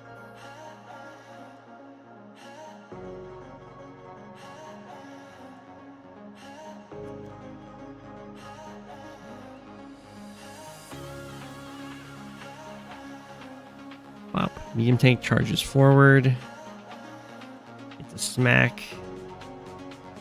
Fluffy's saying he doesn't like that the medium tanks got split up. I can understand not liking that. Usually you'd prefer to have it more like strong side, weak side, where on this front you just kind of fall back, and have all your vehicles smacking in over here as much as you could. And you'd have the 2 medium tanks to be supporting each other and stuff. As is, this looks like it could be really disastrous. Like almost GG levels on this turn from Bree, because this medium tank can go 1, 2, 3, 4, 5. So if this way gets cleared and we have like an urban blight popped, for instance, then this medium tank can just one shot or almost one shot this one.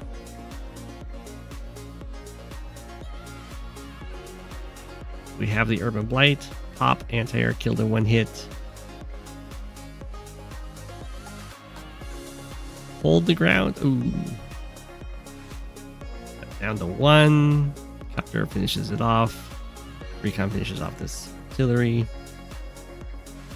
Yeah. So that is very painful.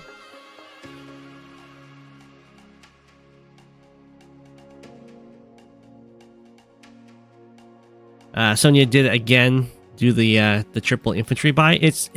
I've done this before against Kindle, against global damage, and it does feel like you're doing a very big brain play, but you'll go back and watch your games and you'll be like, wow, why did I end up losing these fights? And that's because you just had no reinforcements for a turn. Here comes the counter breaks, or in this case, I mean, the medium tank got bopped, and that was real bad over there.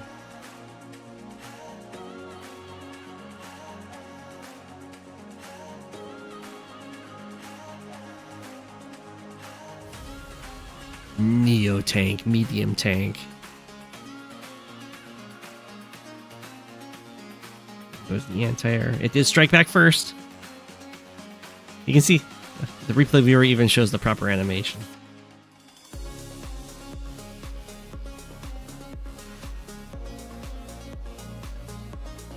Anti-air gets bopped over here. Got a bomber coming in for Kindle.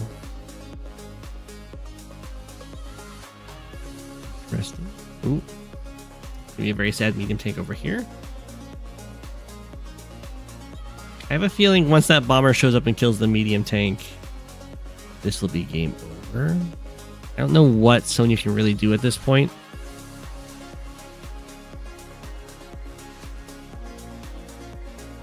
This front is looking super dead. I guess the one bright side is that Kindle doesn't have any anti-air. Over here, there's just one copter to fight one copter.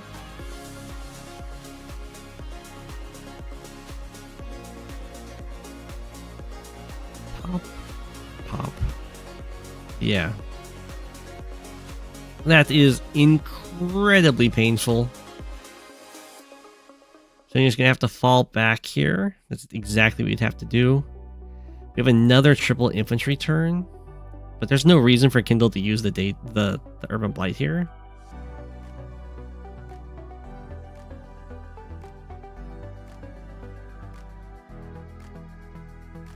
I'm surprised Kindle didn't dive in on this corner here. Ooh, fighter buy makes sense to me.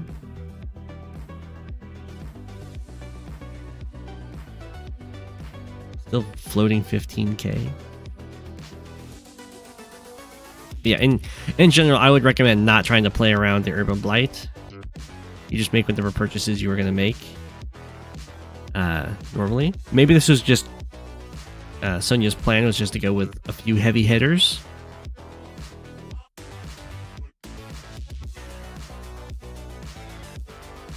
In which case, I would have recommended going with bombers over the Neo tanks. Because they'll benefit more from the super. Here comes the counter break. Oh. Oh. If Sonja could get there.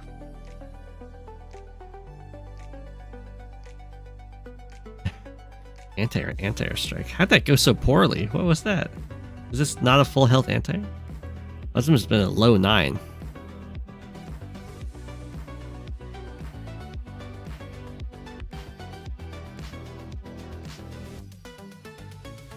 Oh.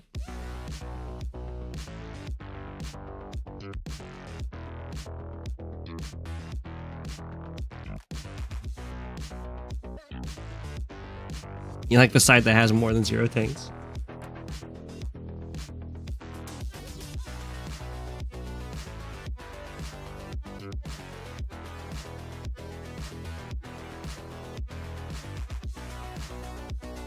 Okay. Breeze even got the super available. Wow. That is an unneeded risk. For some reason, the fighter fell back really far. So it's actually going to get away with this kind of shenanigans. But just so you know, air units do not hide in trees.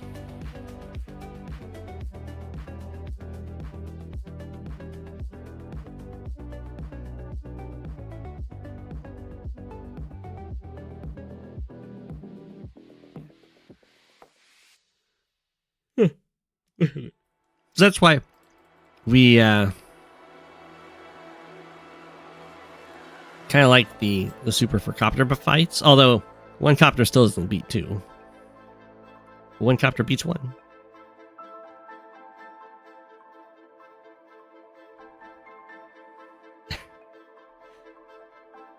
Sonja did get the lab for dominance.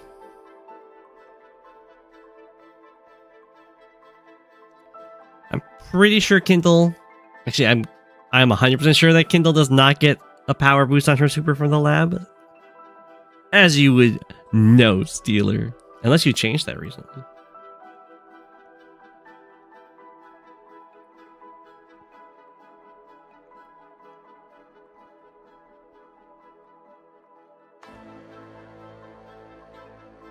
Yeah, it is true that sometimes Sonja's day-to-day ends up getting used against her because of the sacrifice plays it opens. It's true.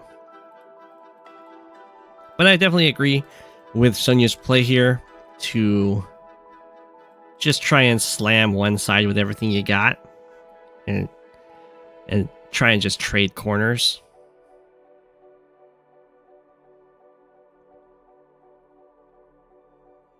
It's a tough situation to be in. There's no doubt.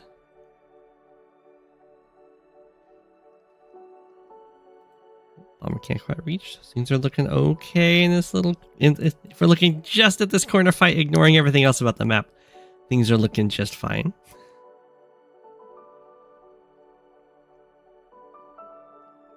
Your tank barely alive. I think this medium tank could have killed it, but looks like this tank killed it instead.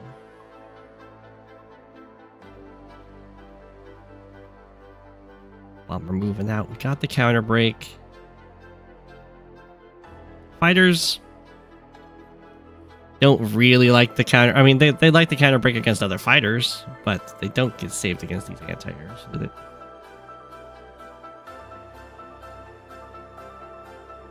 So at this point, I would expect Sonya to get cleaned up here pretty soon. We got double fighter going on. This bomber's been hiding well.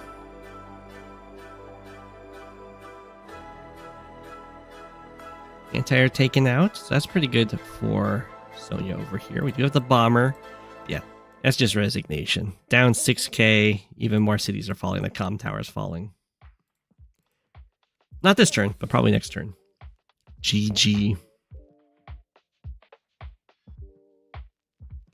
Yeah, you wouldn't usually expect Sonya to be building fighters. Sometimes you'll see it to be like preemptive. In this case, it was a response to this bomber. But GG.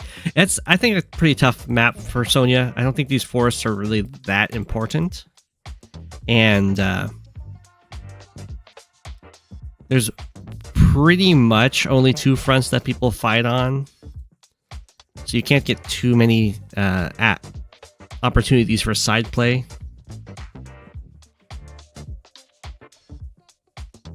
Between your favorite fog maps, it's a pretty brutal one. I think Drake does pretty well on it. Kindle likes it too. I think Kindle liked the older version of it more.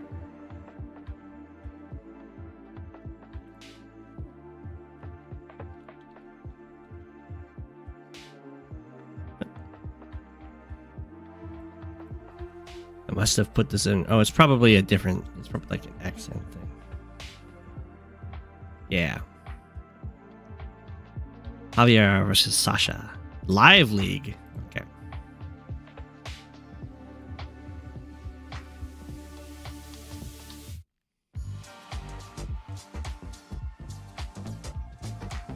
Andy's pretty good on it. Drake's pretty good on it.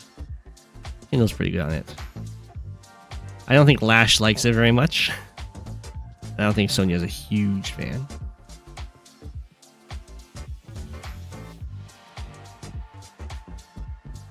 Yeah, Sturm is definitely never fun for Javier.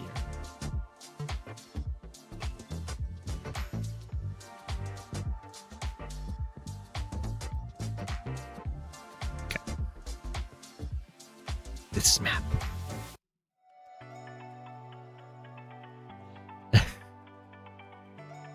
When Sonya gets that lab, you can start buying Uzium. Okay. Okay. The comm tower, the single comm tower map, as you would expect. Double comm tower maps, where both players get two comm towers.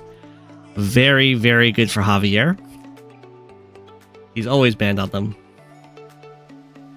These comm towers look very safe to me, so it's pretty unlikely that Javier will be able to steal this one, and it's pretty unlikely that Adept 999 is going to be able to deny this one from Javier. I expect both players to kind of get it for free. The HQ looks very vulnerable to me. It's kind of sitting out there. It is within base range though, and airport range, so it will actually be surprisingly hard to capture this, despite how open it looks. If this mountain was over here, it would be a lot easier because the walls would be so nice to set up. But because it's on this side, not quite so. Lash in Fog, she likes maps with more heavy terrain or some like early infantry fighting. If she can use like a forest or like a city or a missile platform very effectively, then that can be good.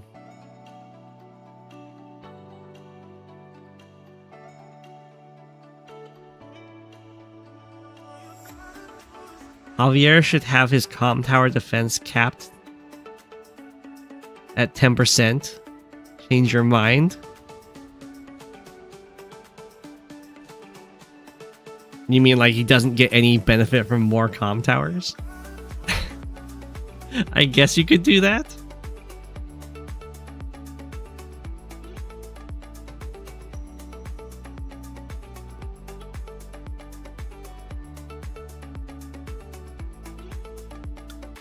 That's never happening.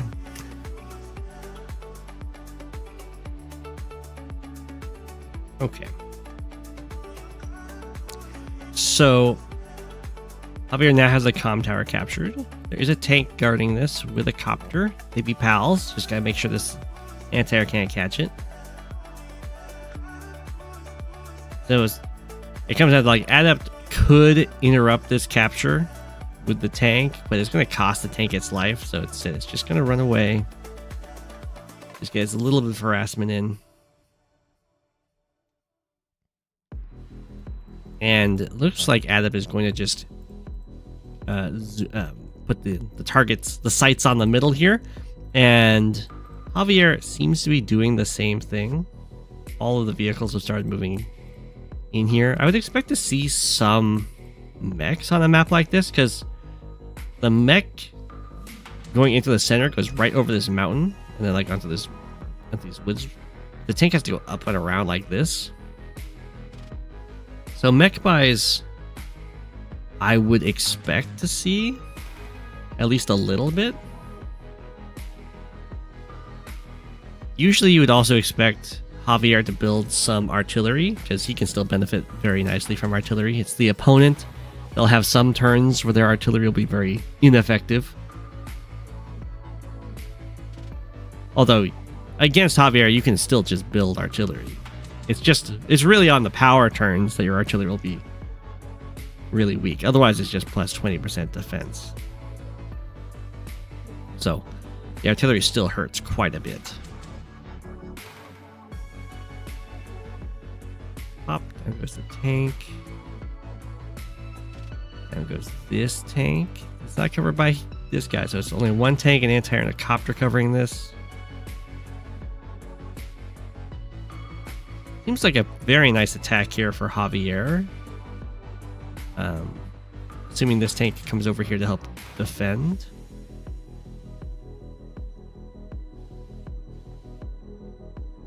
Sasha does have a sacrifice there.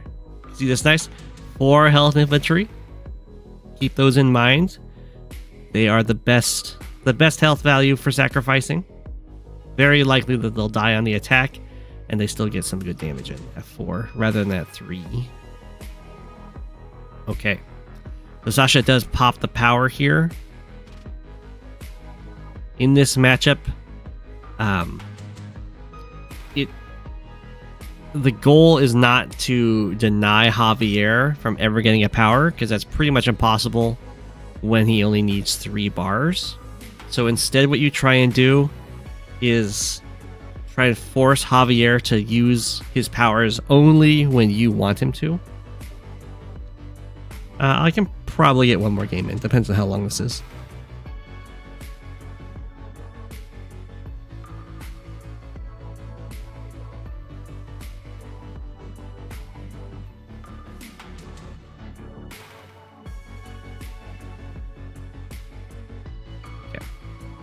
That's a pretty good time to stop Javier from getting a power, because it's like in the middle of a brawl. Very nice. You break through and hit this anti-air. There's only one copter here for Javier currently. Does get the power, but only at the very end of the brawl. It could still be pretty impactful. We'll see. I don't know. This copter and this anti-air, they don't actually guard these tanks. So I think Sasha can still fight over here just fine. Although that tank is mighty durable. For the 6-7, it's fine, I guess. It does give charge to Sasha. whose day-to-day is getting 10% more income, 100 extra income per property. It's not 10%. Well, it is 10%, but in high funds, it doesn't like scale up.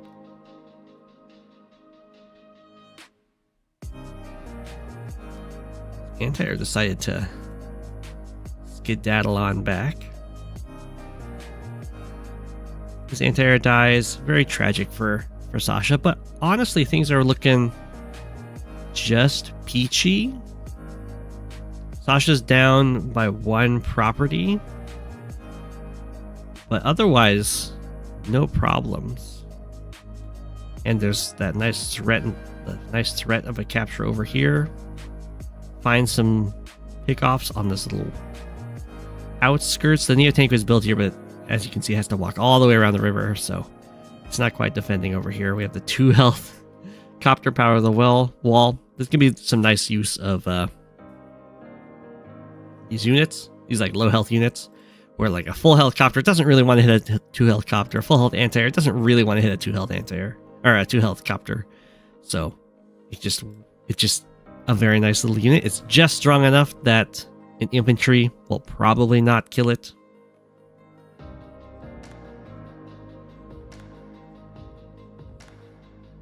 And we see the continued copter spam. So there tends to be 2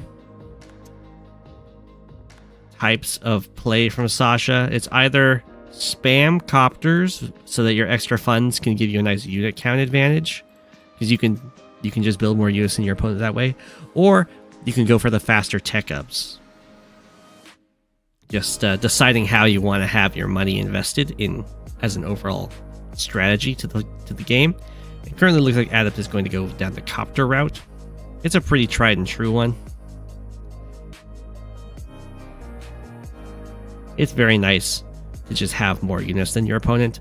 And when you go like copter tank like we see here, it can oftentimes threaten those unit composition wins, where if all of these tanks kill off all the anti-airs, then suddenly the copters can work their magic. Or if all the copters kill off the opposing tanks, then the tanks will be able to beat up the opposing anti-airs afterwards. Stuff like that. Looks like Adept ran out of time, so wasn't able to build this last infantry, because this is actually a live game. And we do have this HQ cap going on right now, which is pretty scary. It does get interrupted. And then there's an opposing HQ cap at the same time by Javier. That's a little bit scarier than the Sasha one. Because when Javier pops like a power, that's a very high defense infantry.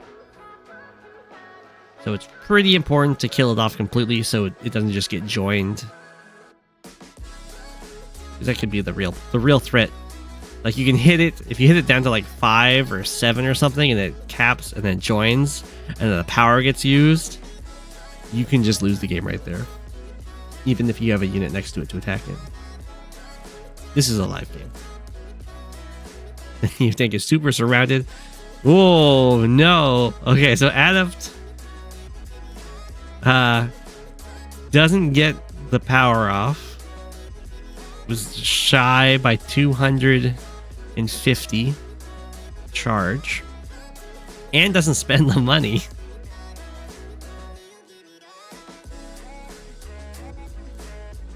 So that's a pretty unfortunate turn there.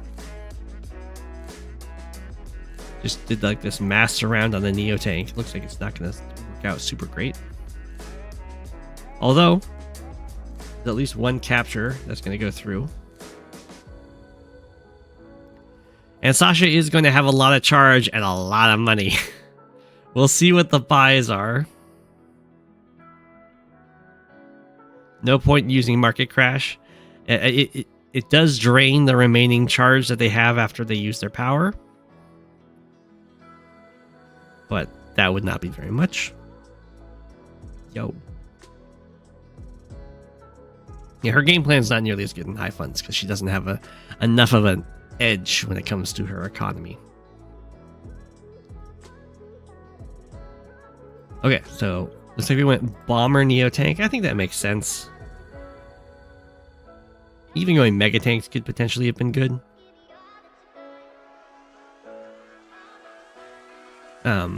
But Bombers are another unit that can just kind of have those unit composition wins.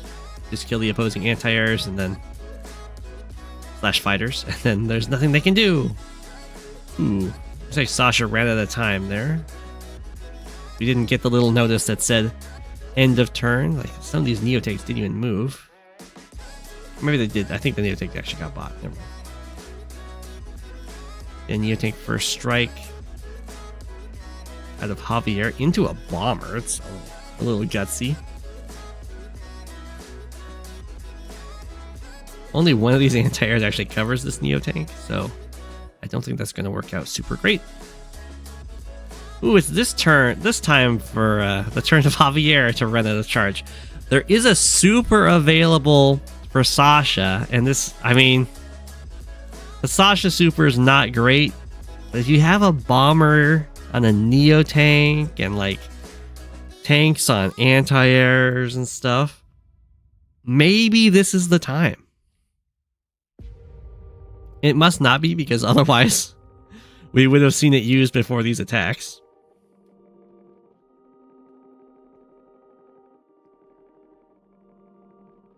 There's the market crash. So you'll note that the market crash did not get used for these attacks, and that's because, well, for a few reasons. One, you don't need the extra +10/+10 stats from having a power active. And two, they give a lot of charge to Javier with these attacks. So you want to do the attacks first, then drain the charge, and then you can use your tiny attacks that still benefit from that +10/+10 stats, like infantry on infantry, for instance. Looks like we ran out of time that turn again. Javier calling it quits. Triple missile into resign. I think that's because this bomber is just going to be uncontested. GG. Bomber wins. Well played. Both players very frantic on the timer there.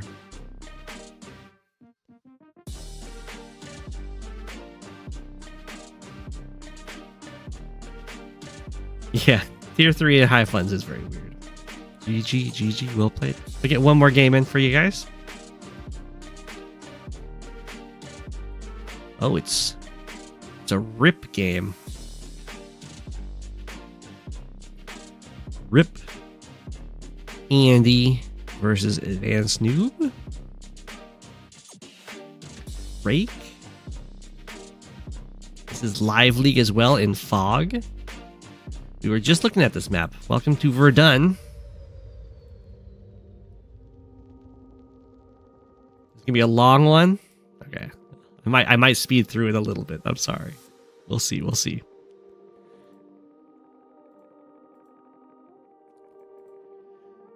Classic matchup, Drake versus Andy. They both have their high points and low points in this matchup.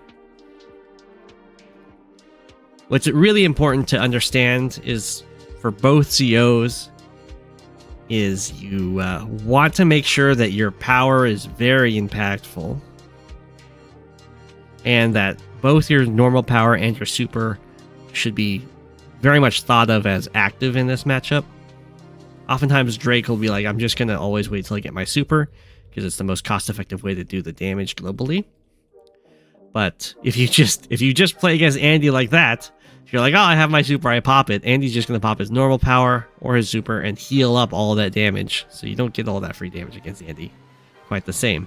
So instead, you're going to want to use your Drake powers at times that give you kills or very impactful like breakthroughs and the like. And usually that's not even going to require the super to do that.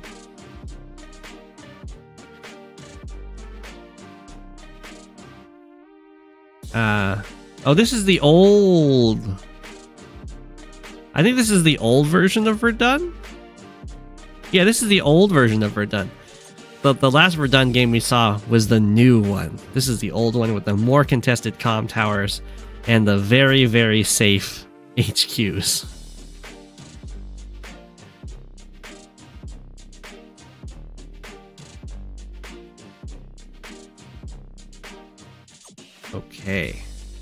Rip just moving out nice and casually.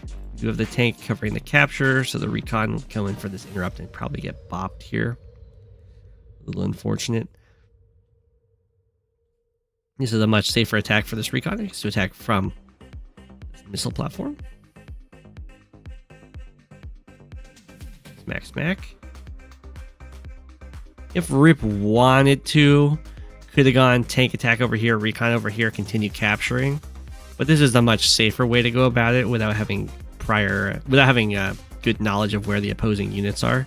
There's no real rush to get the comm tower after all. It doesn't give you money.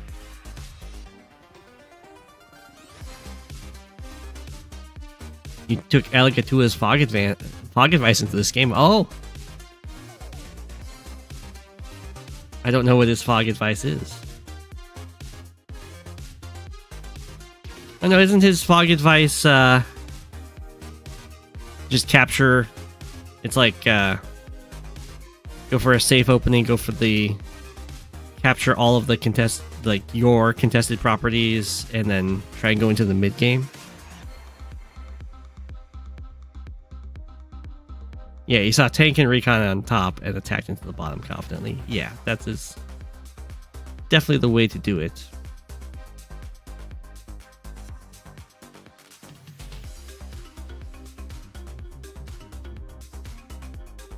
And then Rip is going to do the exact same thing to you. Sees the big attack into here, so attacks up here confidently, as one should. It's the thinking of like, well, if the units are over here, they're not going to be over here.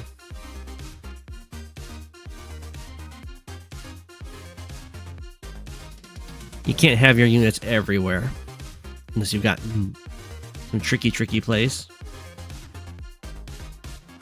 Smack, smack. Have a nice artillery covering here.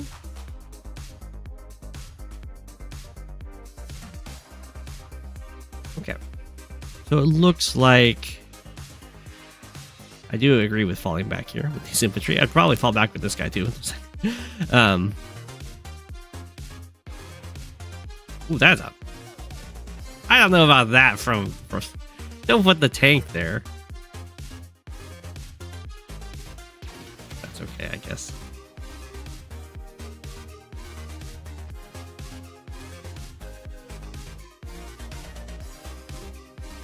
Okay.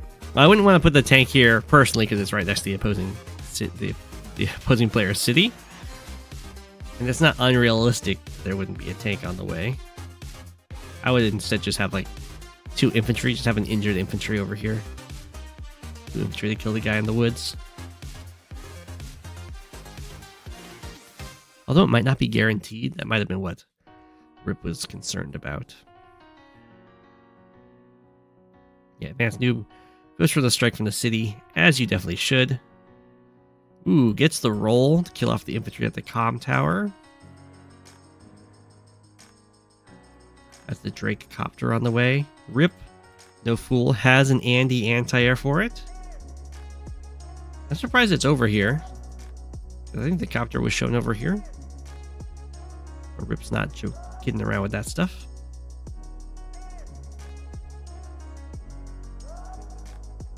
Okay, so it looks like we're just gonna have a nice even exchange of properties. 20k versus 20k currently. Or it will be once this is captured. With this comm tower contested, AdvanceNoob kind of lost a lot contesting this comm tower. I would not continue going in here because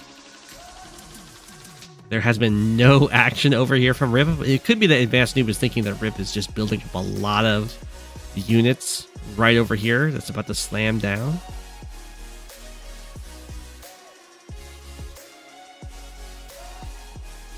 This is pretty nice for Andy.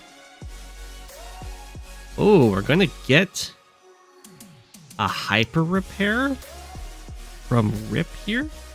So I think the idea from Rip is that it's +10/+10 stats. It's some nice little heals, and most of this is charged up already, so it won't take too long before you can use the normal power again to heal off the return super. It will take a little bit though, because whenever you use a power, the cost of your next power goes up by 20%.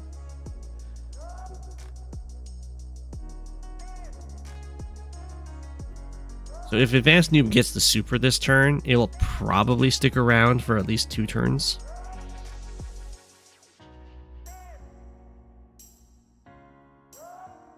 AdvanceNoob just goes straight in for the normal power. This will delay the comm tower. A lot of work's going into delaying this comm tower.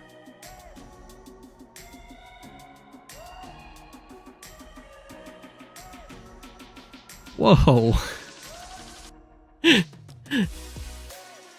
Well, I can kind of understand doing a single join, but a double join's a little weird to me.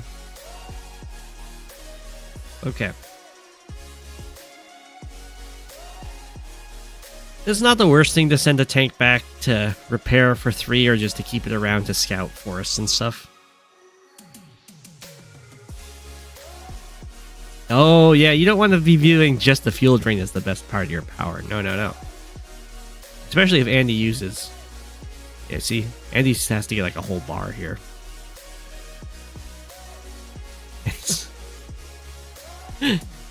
So what Rip's trying to do here is get the comm tower. I don't know about sending the anti-air in here to such a degree. I think that looked a little panicked to me. But yeah, that will heal off that 1 damage. Then the comm tower can get captured. That's very important to keep in mind as an Andy player.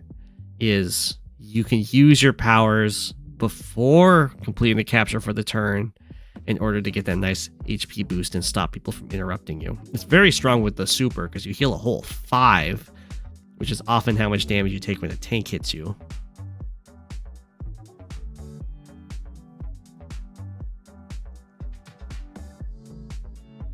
So we'll see if this works out. I mean, if this anti-air dies for this, and then the 2 copters start just killing stuff, it's going to be very unfortunate news for Rip. But I really like the fallback from this side. No real point in just staring down as you watch your... Oh! Well, you know what? When you're good, you're good. The infantry doesn't die.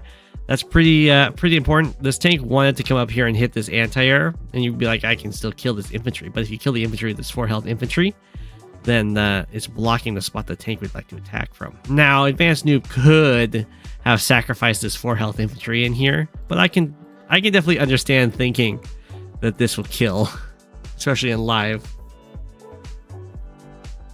But that is very, very good news for Rip. Because the anti-air dying over here would have been really nasty. There is one unbuilt, so it's not like it would be the end of the world, but it would still be not fun. Not fun at all.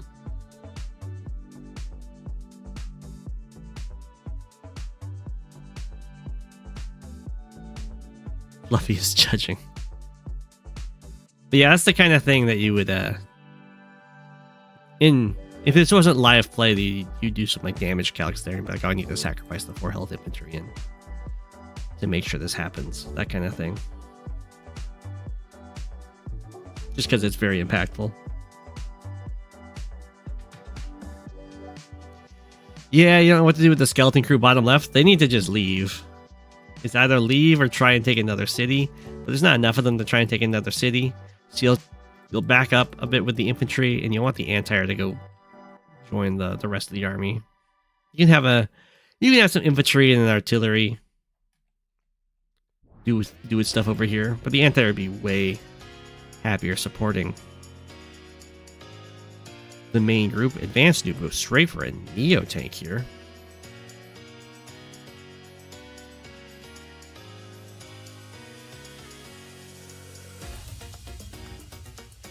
Oh no, the artillery.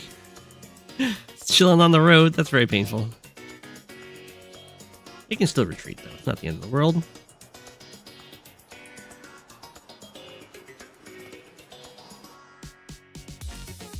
Well, this recon, amazing, sees the entire army shift from Rip.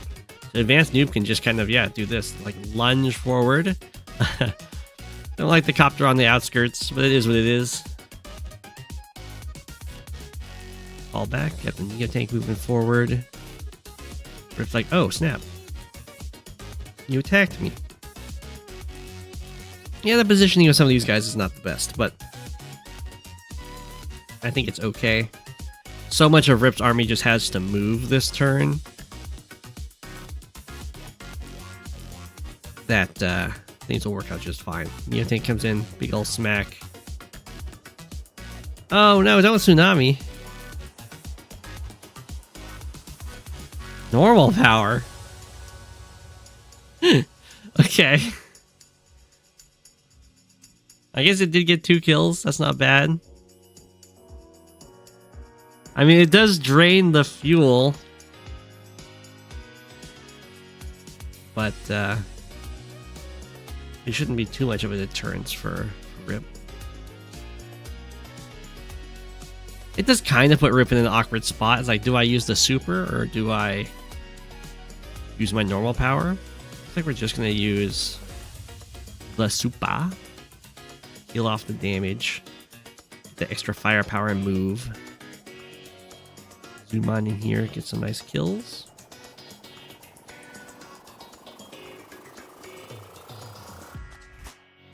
Medium tank could have tried to do something snarky where it like swings at the Neo tank and then you pop the super. But no such luck here. AdvanceNoob does have some charge, but what's really painful with Drake in particular is you got the 4 bars on your normal power and 3 on your super. So even if you're full charge, if you use your normal power, it drains a lot, and you can't easily go normal power.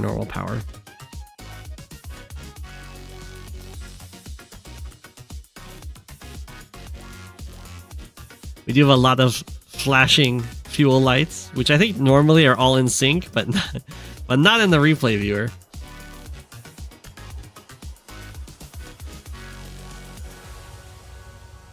It will force Rip to put these vehicles on cities to refuel.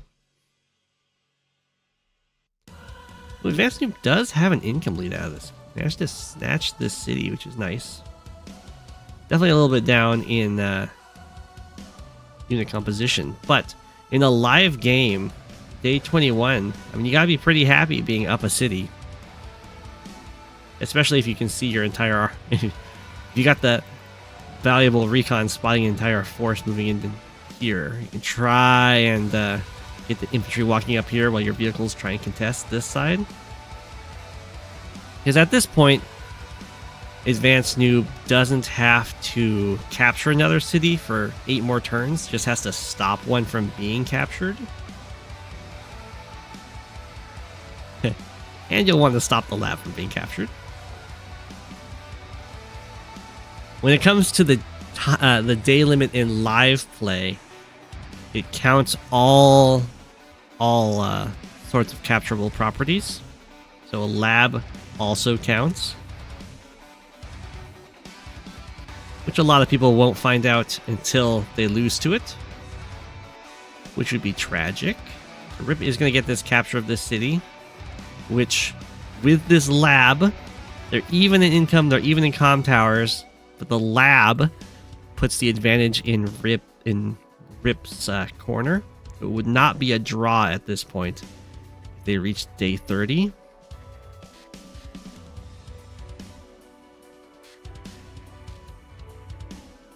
Well, AdvanceNoob's going to try and inch their way up into this corner. You have a bomber here from Rip, which charges down in here. No fear. I would have some fear, mind you. Oftentimes, Andy can charge in with bombers relatively no fear because a single anti-air will not one-shot your bomber and then you can heal it up. But when that bomber gets hit with a Drake power, it can suddenly, and The Drake power hits, it injures your bomber, and it gives another plus 10% fire boost to their anti-air, and then they can just one-shot your bomber when it normally wouldn't be. So, big danger there. It's still a very strong attack in here for Rip, though.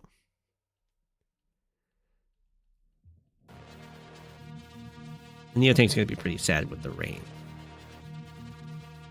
So it's pretty important for AdvanceNoob to use the super this turn and not the normal power, because while Rip will be able to heal off the 2 damage like he'd be able to do it with 1, the rain does affect the vehicle movement through plains and forests, so it'll make this Neotank really sad.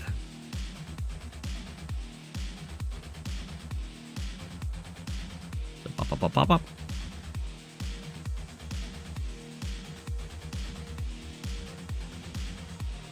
Oh no. The rain also does reduce vision. Oh my gosh. Okay, now the tank does get through here, kill the bomber. Unfortunately for AdvanceNoob, this capture will still go through because Rip can heal up the unit before going for the capture.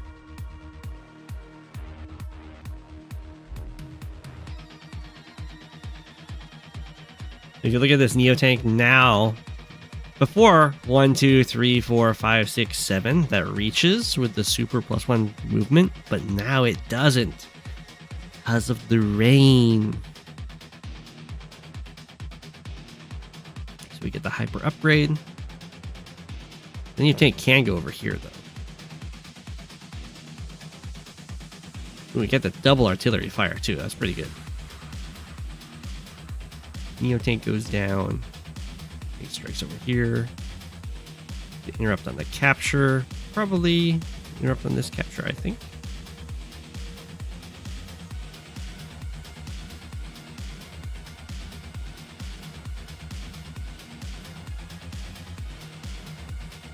Maybe.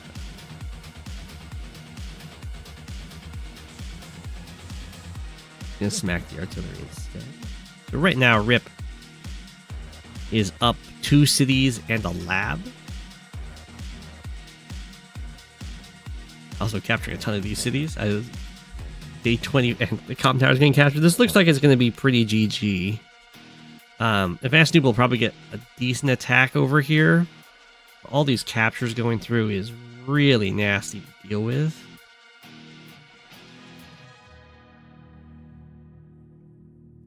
We'll see. They all have to get stopped. And AdvanceNoob needs to capture one more thing in order to win this. Otherwise, it will go to Rip. So they do all get stopped, which is pretty impressive.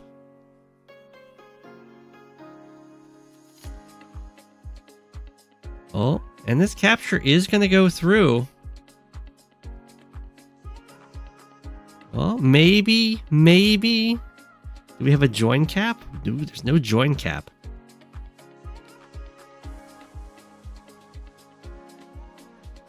Oh my gosh, I'm surprised Rip wasn't able to set something up to defend that capture.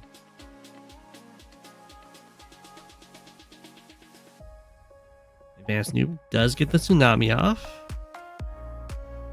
Kill off that tank. Starts this capture over here. Very nice.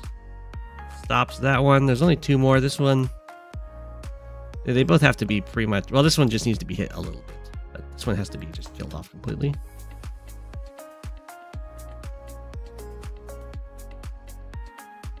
Ooh. Oh, it does. Wow. Okay. That's stopped. Oh, the medium tank is down to 4 fuel. So the fuel drain strat has been working.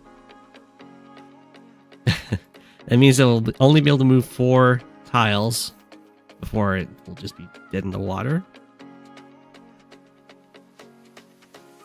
We have the hyper repair. Here, I thought the lab cap from Rip would be the deciding factor here, but it's looking, well, Rip resigns on day 27. To say it's looking like me and Tank did run out of fuel. It's looking like AdvanceNoob. He's gonna be able to stop all these captures. And then that will just be GG on day 30. Well played, well played.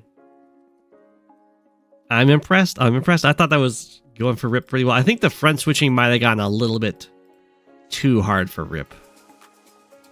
There was a lot of like front switch away, and then that front got attacked. The fuel drain did take its toll in the very end there.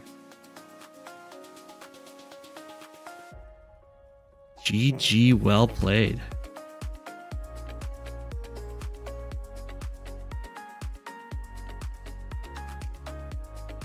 I think this is a draw, right? At present, let me count. Well, it's pretty easy to count AdvanceNoob, right? It's 21, 22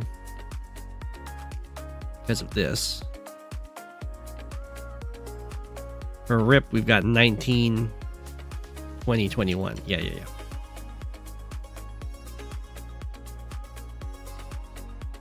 So AdvanceNoob is up a property. GG. Well played. I hope everyone enjoyed. Here is your apple for the day. And thanks for watching. I'll be back with a stream on Wednesday where we will watch live players. I doubt I'll be playing. We'll see. We'll see if I'm feeling up to it. Have a good night, everyone. Thanks for watching. It's Go7, king of the penguins. Of all the penguins, he is king. It's Go7, king of the penguins. Being king of the penguins, that's his thing.